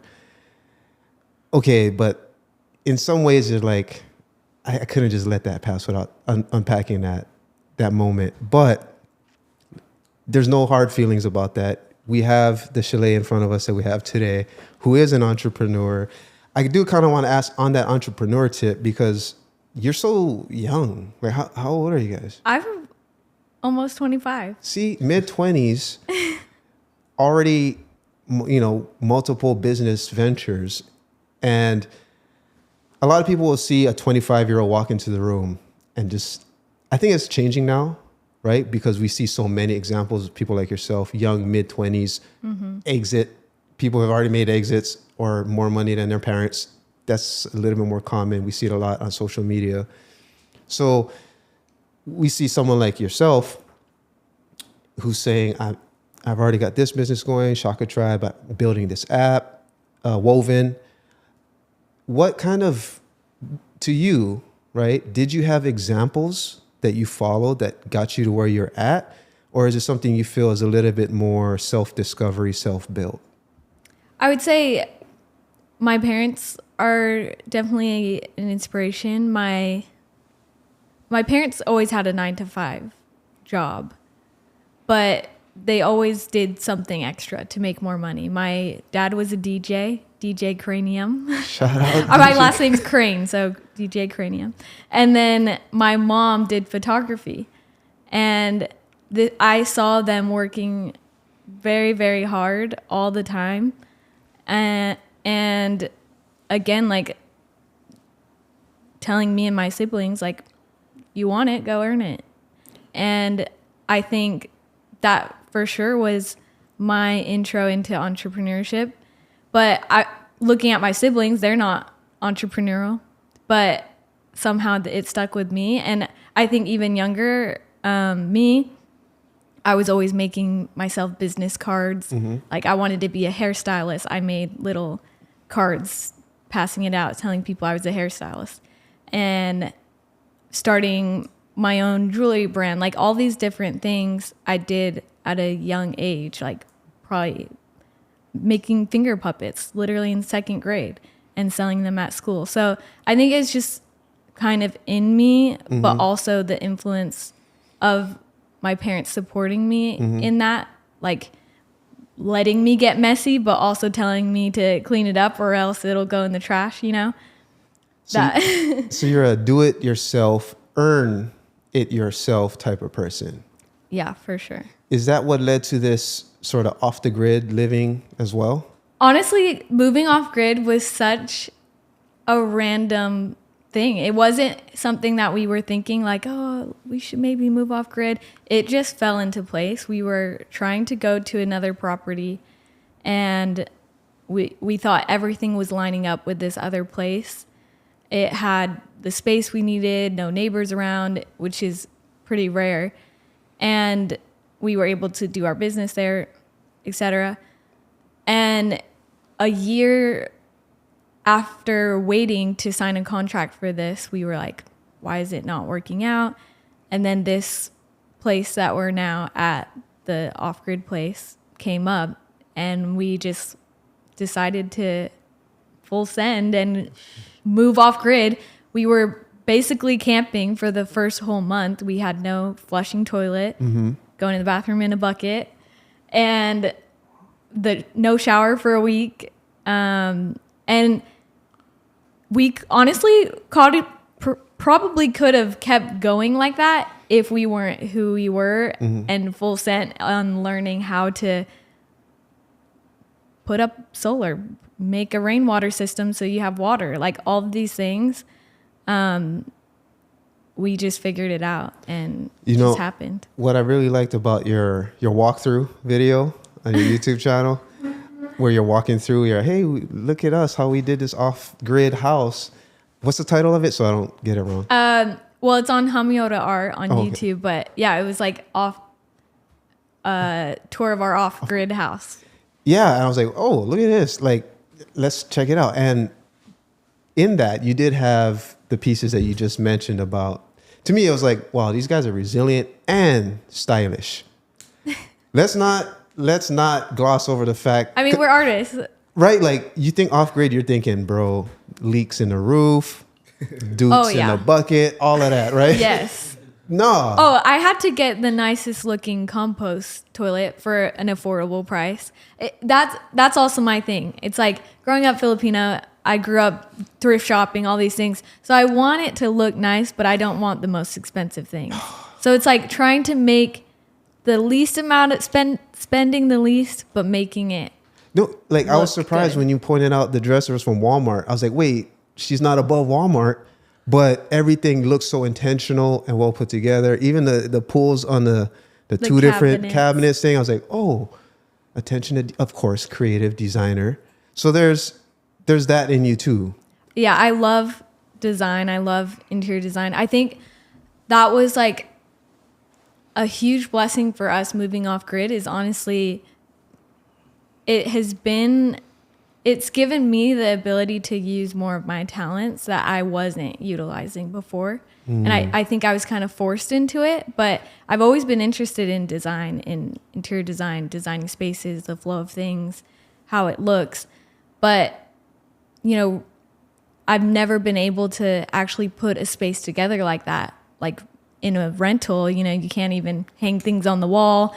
So I'm super grateful for this opportunity to like use that talent we built from scratch the measurements of where the windows will go, the whole layout of the house I did on the iPad, and just again, DIY personified, do it yourself. The one of the many, dreams or romantic fantasies about moving to Hawaii is this off-grid life. It's not easy. You mentioned just a year waiting to sign a contract. Also just the logistical parts of building where there is nothing. What do you think required the most resilience from from yourself going through this whole process? I would say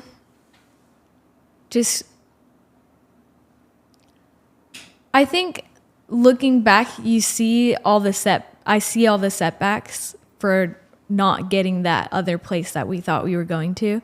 And I didn't know why things were happening. But I think it's just like that resilience came from just finding another opportunity, like seeing an opportunity somewhere else, like not being so closed-minded about, oh, it's just this property, it's perfect for us, it has all these things, it checks off our list. I think making a switch in my mind to not be so focused on just one thing that looks perfect, and looking at other places that has grass growing above our heads and seeing the potential in something. I think that's also exciting to me. But I think nothing comes easy. And I think just reminding yourself, like, look for the opportunity in things that don't look like it's supposed to be perfect, but that's actually like what you need. So how do you balance, or the full send switch, right? Like full send, one interpretation could be 100% commitment. But you're saying there is some times where you have to dilute your commitment because maybe there's this location, there's this location, there's this location. So how do you sort of manage that commitment switch in your head? I think we were honestly fully committed to the other place. Like, we had the whole plan of what we were going to do. And I think because we had that full send mindset to make those plans, when the other opportunity came, we had that whole plan that could be applied to the other thing. So I think if we were waiting until we got to that place to then make the plan, to say, oh, once we get to that place, then we could have this and this. It's like we were already working on what would we do if we had that, so that no matter what opportunity came, we had the means and the things lined up to apply somewhere else. The preparation meets opportunity equation we talked about. How do you describe yourself to people? Because you're not just one thing. Like, we don't get out much, so you're a designer, I don't have to explain myself. But. Interior designer, engineer, entrepreneur. Like, I like the word like creative. Like, we're creatives. Okay. I would say that. How do you balance the creative? That term creative is, I think, I don't know. It probably is synonymous with the rise of social media. Yeah. Is it? Well, I didn't really think like that. But then now that you say that, there's that digital creator and because you guys' social media game is strong. I like the word creative because to me, you have to be creative in all aspects of life. It's not just artistically. It's in decision making. It's in how you see like different perspectives. It's how you apply culture in your life. It's how you see other places. I think there's creativity in all things, not just like a form of art. Right. We're two brothers from Hawaii, and this channel is our opportunity to tell stories around the world. If you have a place, a city, an event, or a story that you think we should experience and you can help make the travel possible, there's a connect form in our site linked below. And if it makes sense, we'll reach out. Thanks for watching. Back to the episode. I love that definition of creativity.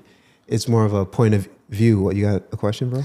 Absolutely. Go for it. I see him. Yeah, he's leaning into the mic. Go for it. Yeah. So Chalei, this is fascinating to me. The whole even Sam was kind of giving you your props about like designing the actual home. But what I'm curious about is what a normal or typical day looks like from when you wake up to when you go to sleep.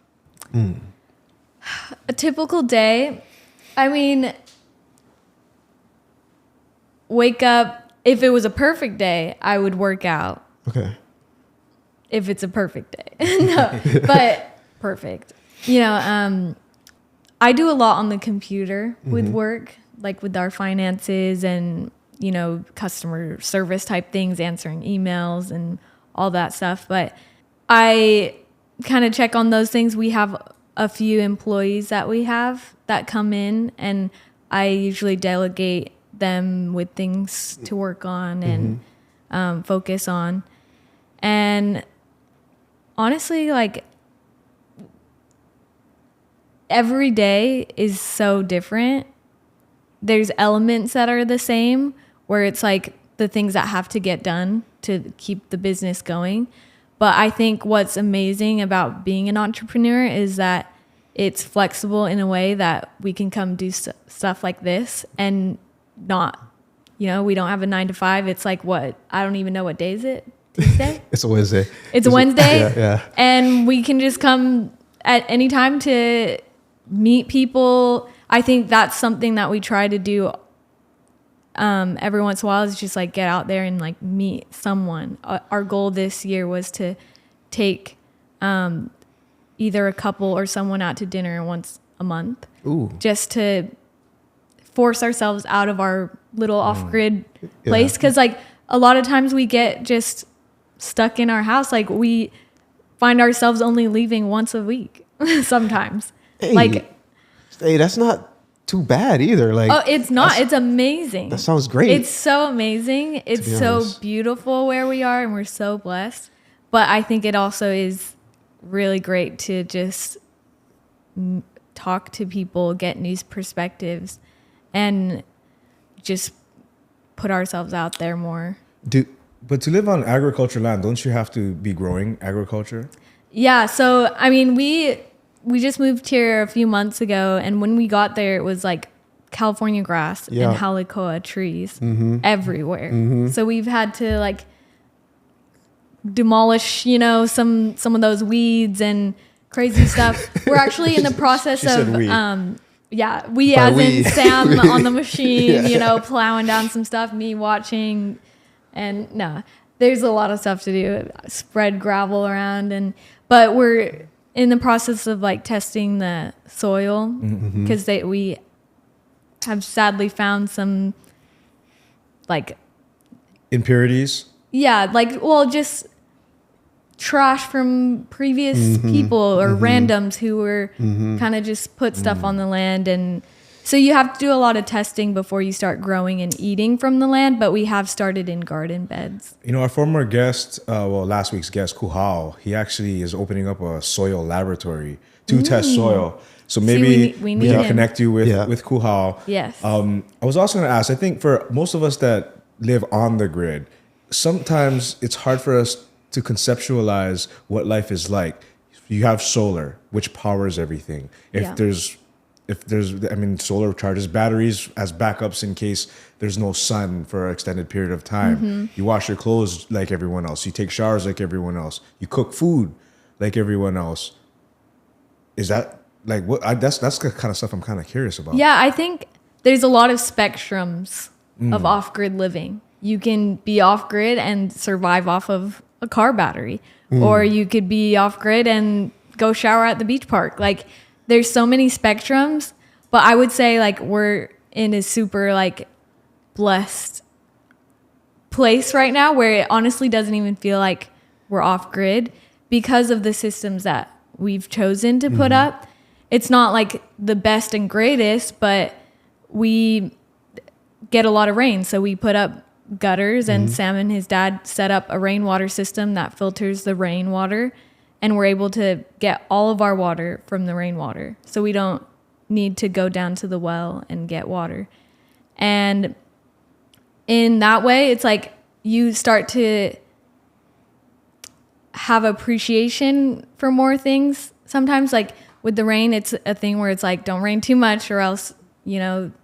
Recently, we saw what happened. The flooding can happen. But also sometimes we're like, we need rain so we can have water. It makes you appreciate those little things that when you're on grid, you wouldn't think twice about, this rain is giving me water. You know? Ty, I think a lot of us like you and me, been on grid our whole life, basically, right? It's a almost like a false sense of security. Like we always have this handout that is electricity, a huge one, water. Like when they flush, it's just gone. It's like trash, even just trash. Like for me, it was living in Japan where I'd come home with like pockets full of trash, wrappers and stuff, and I realized it's by design. There aren't as many trash cans at the train stations. They're just out and about.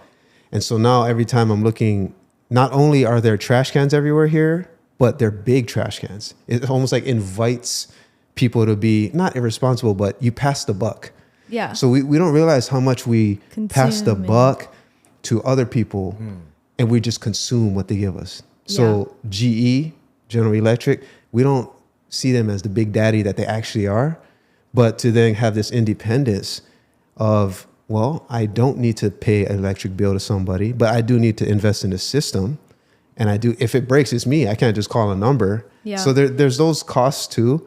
But it is really cool. Like when, for example, the power goes out. We had no idea.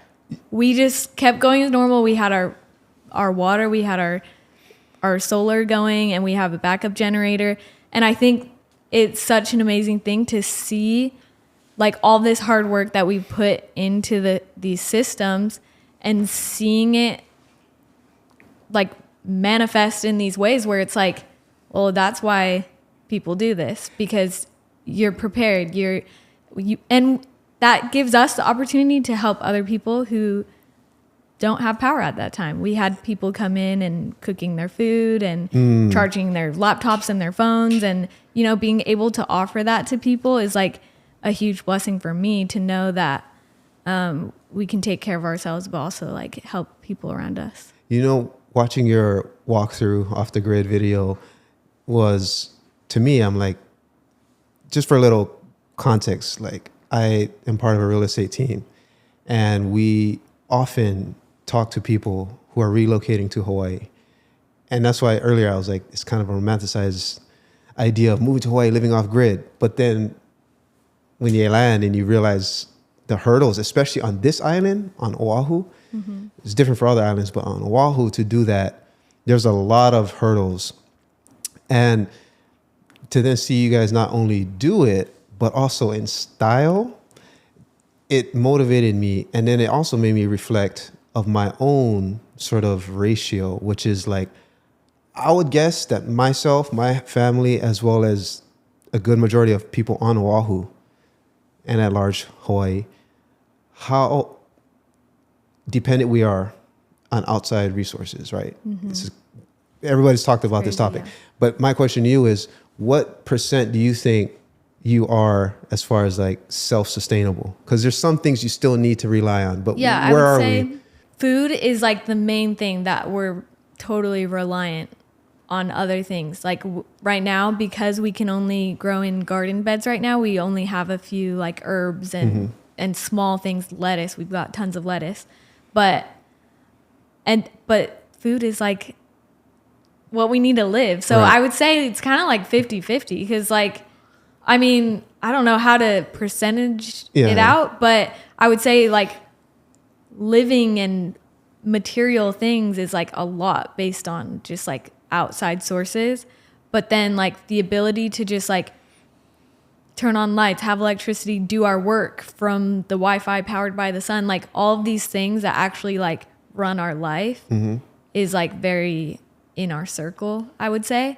And even like, honestly, if we had to, like, Sam's gonna make our coffee table type thing, like if we need something, we could always make it too. Like it is just like a mindset, I think, to create your own ecosystem. It is definitely like just I think it becomes survival mode at some point where it's like if you need to make it work, and just rely on what you have. Like we have what we need to survive.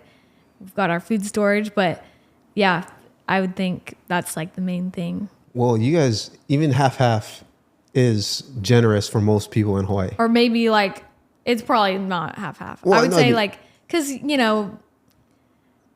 my pants and my clothes, Right. Like how far do we want to go, right? Yeah, like you can go far into it. I don't make my own Ford But when F-150. you come to- like, yeah, I know. Yeah, I know. I think when we look at like what's important to us, Yeah. and like relying on outside sources like for happiness and things, I would say like that's a whole other question, but I think we kind of have provided that sort of like happiness from things from ourselves. Like On that topic of happiness, because when I was watching your walkthrough video, I was like, I need one of those. I need to implement that immediately. It was the goal board or vision board. The vision board. And you said you make it every year. Mm-hmm. Can you describe your guys' process on this vision board and what it means to you? How does it contribute to your happiness? Honestly, the vision board has like changed our life and our relationship. I think we have done it, I think 3 years now.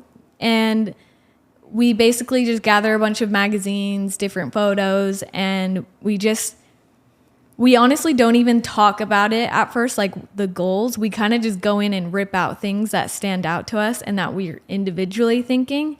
And then we kind of put it together on the board and say like, oh, like this is one of my things that I was thinking about, like having this workshop and working with The Rock. Like that was one thing on our vision board. Even like Ed Sheeran's on my vision board to do a guitar with him. And so all of these things, we kind of just put it out there. And some things, I think people look at it when they come over or like just in general, like can look at it and be like, oh, that's pretty like crazy thing to put out there. But I've seen how those kind of goals that we put out there have actually happened many, many times. Like we can point to the things on the board, multiple things, and show that they actually happened in real life. And I think that brings me a lot of happiness to show in ourselves that we trusted ourselves to make that happen. We put in the effort to make that happen. And that makes me really happy that we believe in ourselves. Does this happen in like one night? Let's make 2026 vision board today, or is it? No, honestly, it was funny with the Rock because we didn't have like a literal rock or spell out the rock. We were looking for one in the magazine and we saw this giant like diamond ring, and I was like, that can represent the Rock. So we had this giant diamond ring like this big, and we put that on the bottom of the vision board. And this was, I think, the year 2024 or 2025. And we make it in January, and it wasn't until the last 2 weeks of the year that he reached out for that Christmas gift.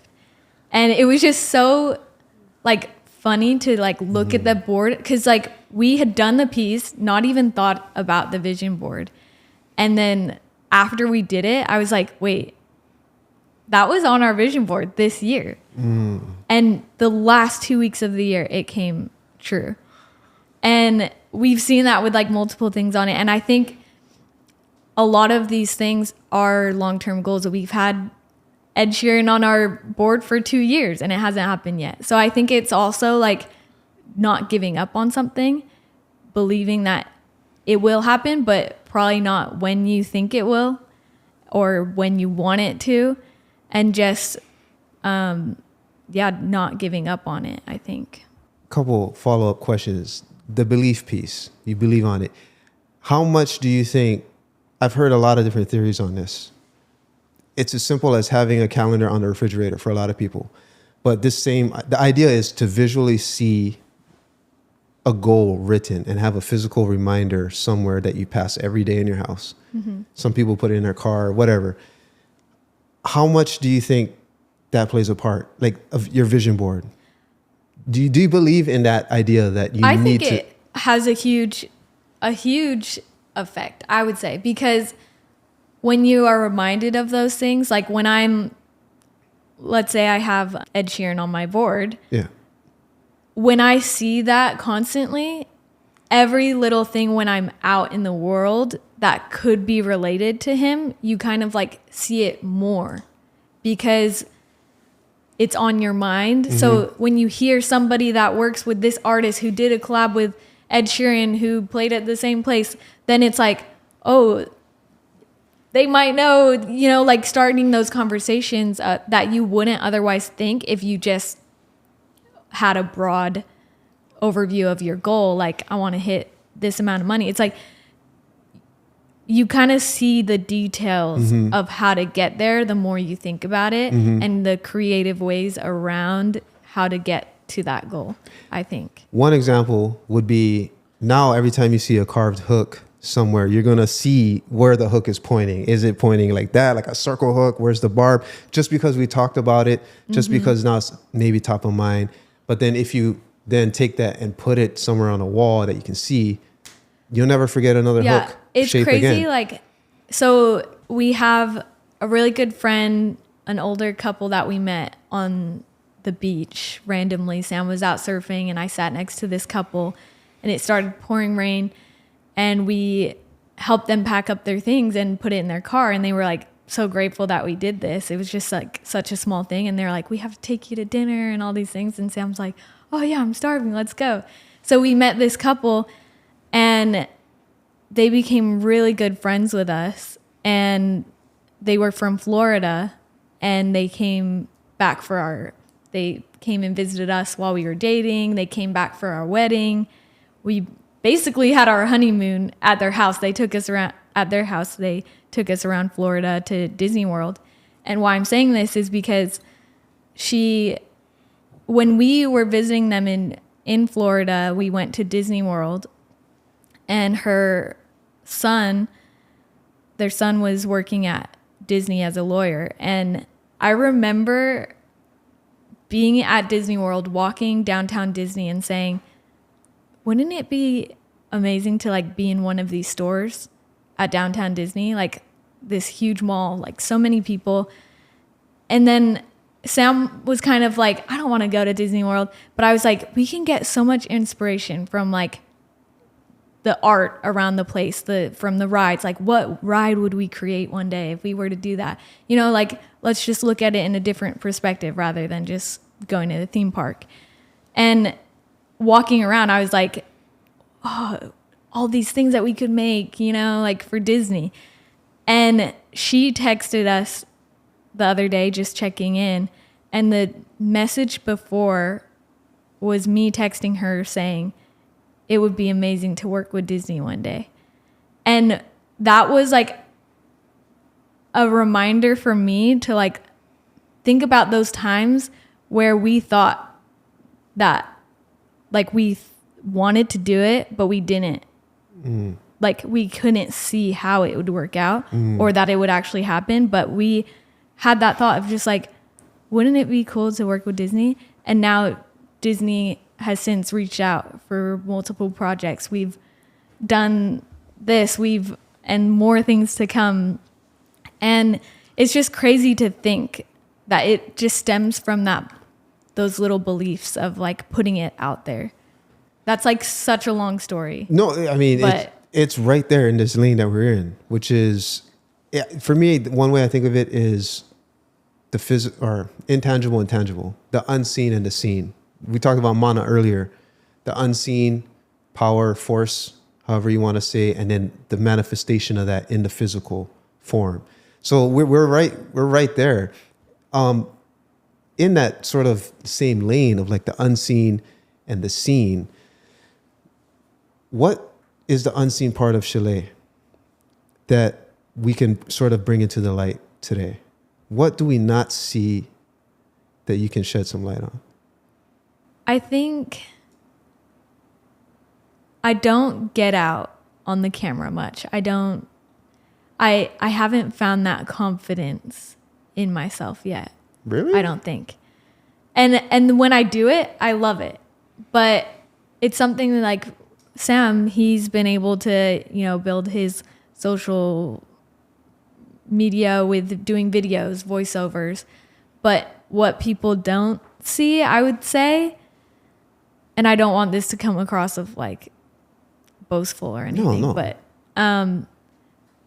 like everything he does, we do together. So like the reason why he does his videos is actually because I suggested, because he always made these meaningful pieces, but he actually, before I suggested it, never did a voiceover on a video. And I was the one who suggested, hey, you should take the guitar, show you making it, and talk about the story while you make it.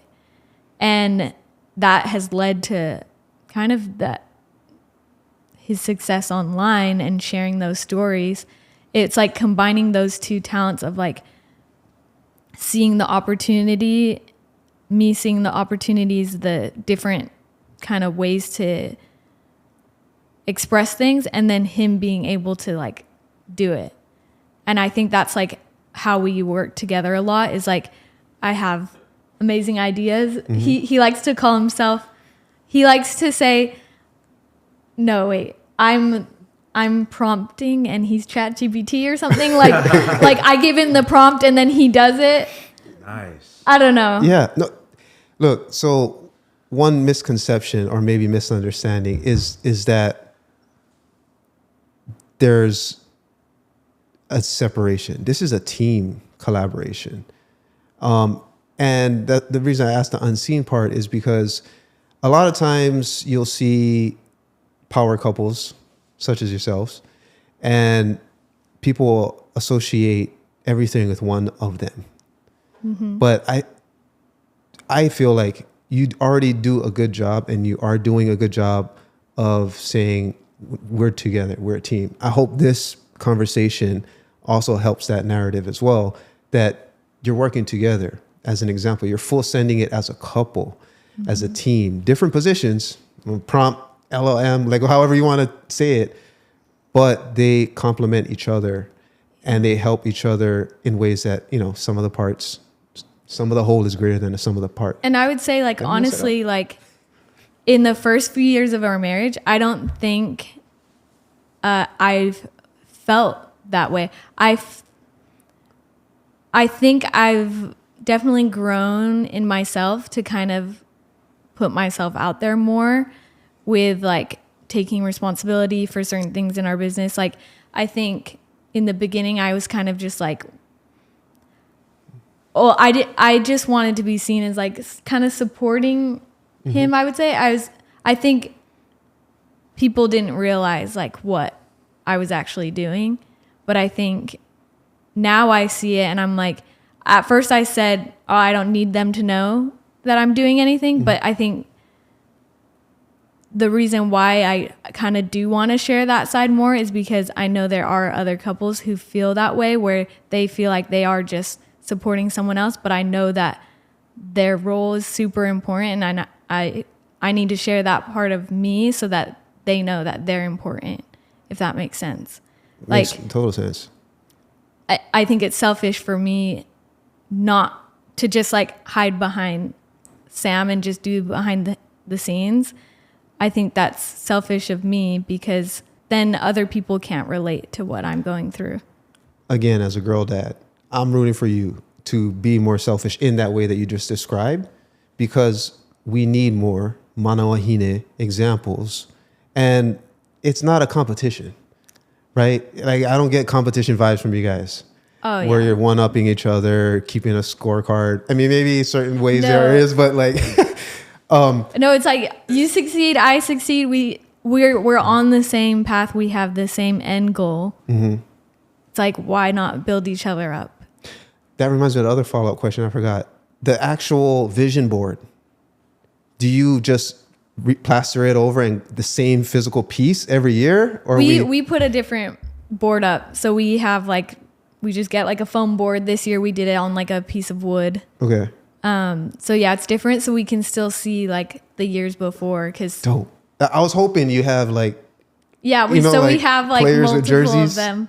Yeah. In the house. Oh, so okay. we want to kind of create at some point, you know, like a room where we can just have it all up and look at the progress, and I think it's a great tool to like look back on memories too, and to show like, you know, how we got to that thing. Imagine 2050, right? You guys are walking through the halls of your vision boards. And in that time, shoot, you're walking with your kids, right? Walking, holding their hands through that room, and there it is, mom and dad's history. And yep, they did that. Yep, they did that. Yep, they did that. this one maybe just happened, even though it's in the past. Like you said, the time, Yeah. sometimes the timing's not there. I kind of wanted to land on this note about the future, because you guys are so young, and because you have such a promising vibe, and your talents are really just, they're limitless. Creativity's like endless. So, looking towards the future, what kind of, I would say, what kind of impact do you already see happening that you see, maybe let's say it's rippling into the future? What's the one part of the impact that you want to focus on the most right now? Is it the educational piece with the app? I read into that as like investment into the future with the kids. Yeah. But how did you see that? I definitely like have a pull in me, like something pulls me in the direction of supporting the younger generation. And my thoughts immediately are like, how can I be an example to the younger generation? What can I do to be that example, and not just say like, oh, become resilient, become self-reliant, become autonomous, but not do that myself. So I think first, helping myself reach my potential, I think is something to focus on, because I know that that's what can inspire other people. And another, I mean, just a huge focus for us is to inspire people to live true to their values. I think that's something that we always focus on, Polynesian designs or not. I think just everything we do always leads back to our values and how we can inspire people to live true to their own that they believe in. And I think that's our mission really in this life to... That actually, I wanted to ask Sam that when you guys were talking about it, but how does your overall religious mission align with your personal individual mission? I think it's like everything. It relates to absolutely everything. Like, I believe I'm a child of God. I'm a daughter of God. And that is my true identity. There's so many labels in this world, whether it's like where we're from, our cultural backgrounds, our illnesses, our mental health.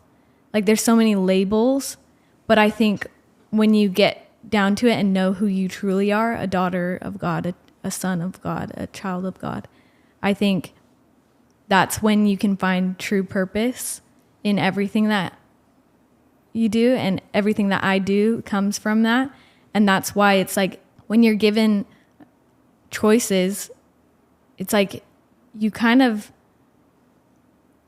know what to do because you know who you are, that true self.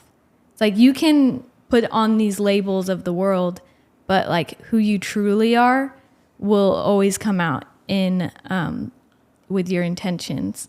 And I think values like strength, loyalty, courage, these are all things that Christ had and teaches us. And that's kind of why we do what we do. It's honestly like spreading the gospel of Jesus Christ, but in a different way. So in a way, the mission never really ends after 2 years. Yeah, I mean, I never actually went on a church mission. It's definitely like an ongoing thing. I think that's our purpose here on earth, to become. You know, this, maybe sort of tie it all up. We had Uncle Kimo, one of the original Hokulea members, and it's the 50th year anniversary of the epic trip from Hawaii to Tahiti and back. And he mentioned how the canoe was sort of a spaceship of our ancestors. Mm-hmm. And I was like, you know what? I love that. His book is right over there, by the way. But the Polynesian ideas of time that span way beyond lifespans kind of, to me, it echoes this mission. Like, here we are in this small blip of time, whatever, 80 years, 90 years, even 100 years old. Like, but we're in this huge narrative that's moving, just like the ocean. This life, you could say, is our canoe. It's our little way that we navigate through this huge thing. And having a North Star, having a ukulele, having something that guides you, that is your mission. 2 years or 100 years, you know where to aim your boat, your actions, creativity, every decision you make, you kind of have this star and alignment. And so I love the fact that you only are 25 and you're describing it in this way, your mission, and you're on this journey. I love the direction that I'm seeing. I love the results of the teamwork that I'm seeing. And I think I speak for everyone. I say, like, we are locked in and we are going to full send it in our own way alongside with you guys. Thank you. With that said, I would like you to actually have the last word in this spirit of letting maybe this conversation be a time capsule for us. That's your camera over there. You could, if you would, just leave some words, let's say, for your future ohana, when they're looking back at this as somewhat of a digital vision board, and they've watched dad, they've watched mom, they've gotten a good idea of who they were at this point in time on the journey. Perhaps you could leave a message for your future keiki in that camera.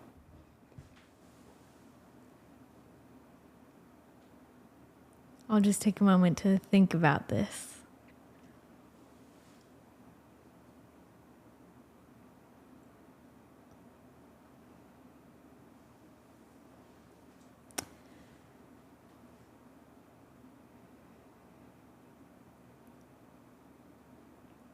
I hope for the future generation to be able to discover their gift and to share it with the world to do good. I think we can look back on our ancestors, the people in our lives who inspire us, but ultimately it's your choice to do good with what you know. And I think that's the greatest gift we have, to figure out what that looks like for yourself. We can be inspired by the past. You can be inspired by me, by Sam, and all of these amazing people around us. But ultimately, what are you going to do with what you have? And how can you make the world a better place, starting with yourself? I think believe in yourself, know that you were given these gifts for a reason, and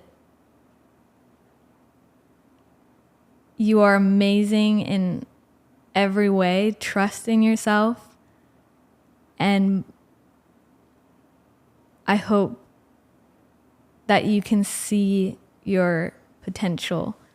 I'm still learning that. I am not even 1% of the potential that I have in me, but that's an ongoing thing that we have to go through in this life, to learn what that potential is and to have the courage to become that. So I hope that you discover those gifts at an early age and trust in yourself that that's what you're meant to do, and just help people and do good. Mahalo. Thank you so much for watching this interview. If anything in this video made you feel something, please share this video with someone you think would feel the same way. This channel is a product of two brothers born and raised in Hawaii, using our skills, our story, and our growing network to unleash our creativity. For us, being creative isn't optional. It's a duty. We've got some incredible interviews and creative projects coming up, so be sure to subscribe so you don't miss what's coming next. Thank you so much for your support. It means the world to us. Hope to see you in the next one.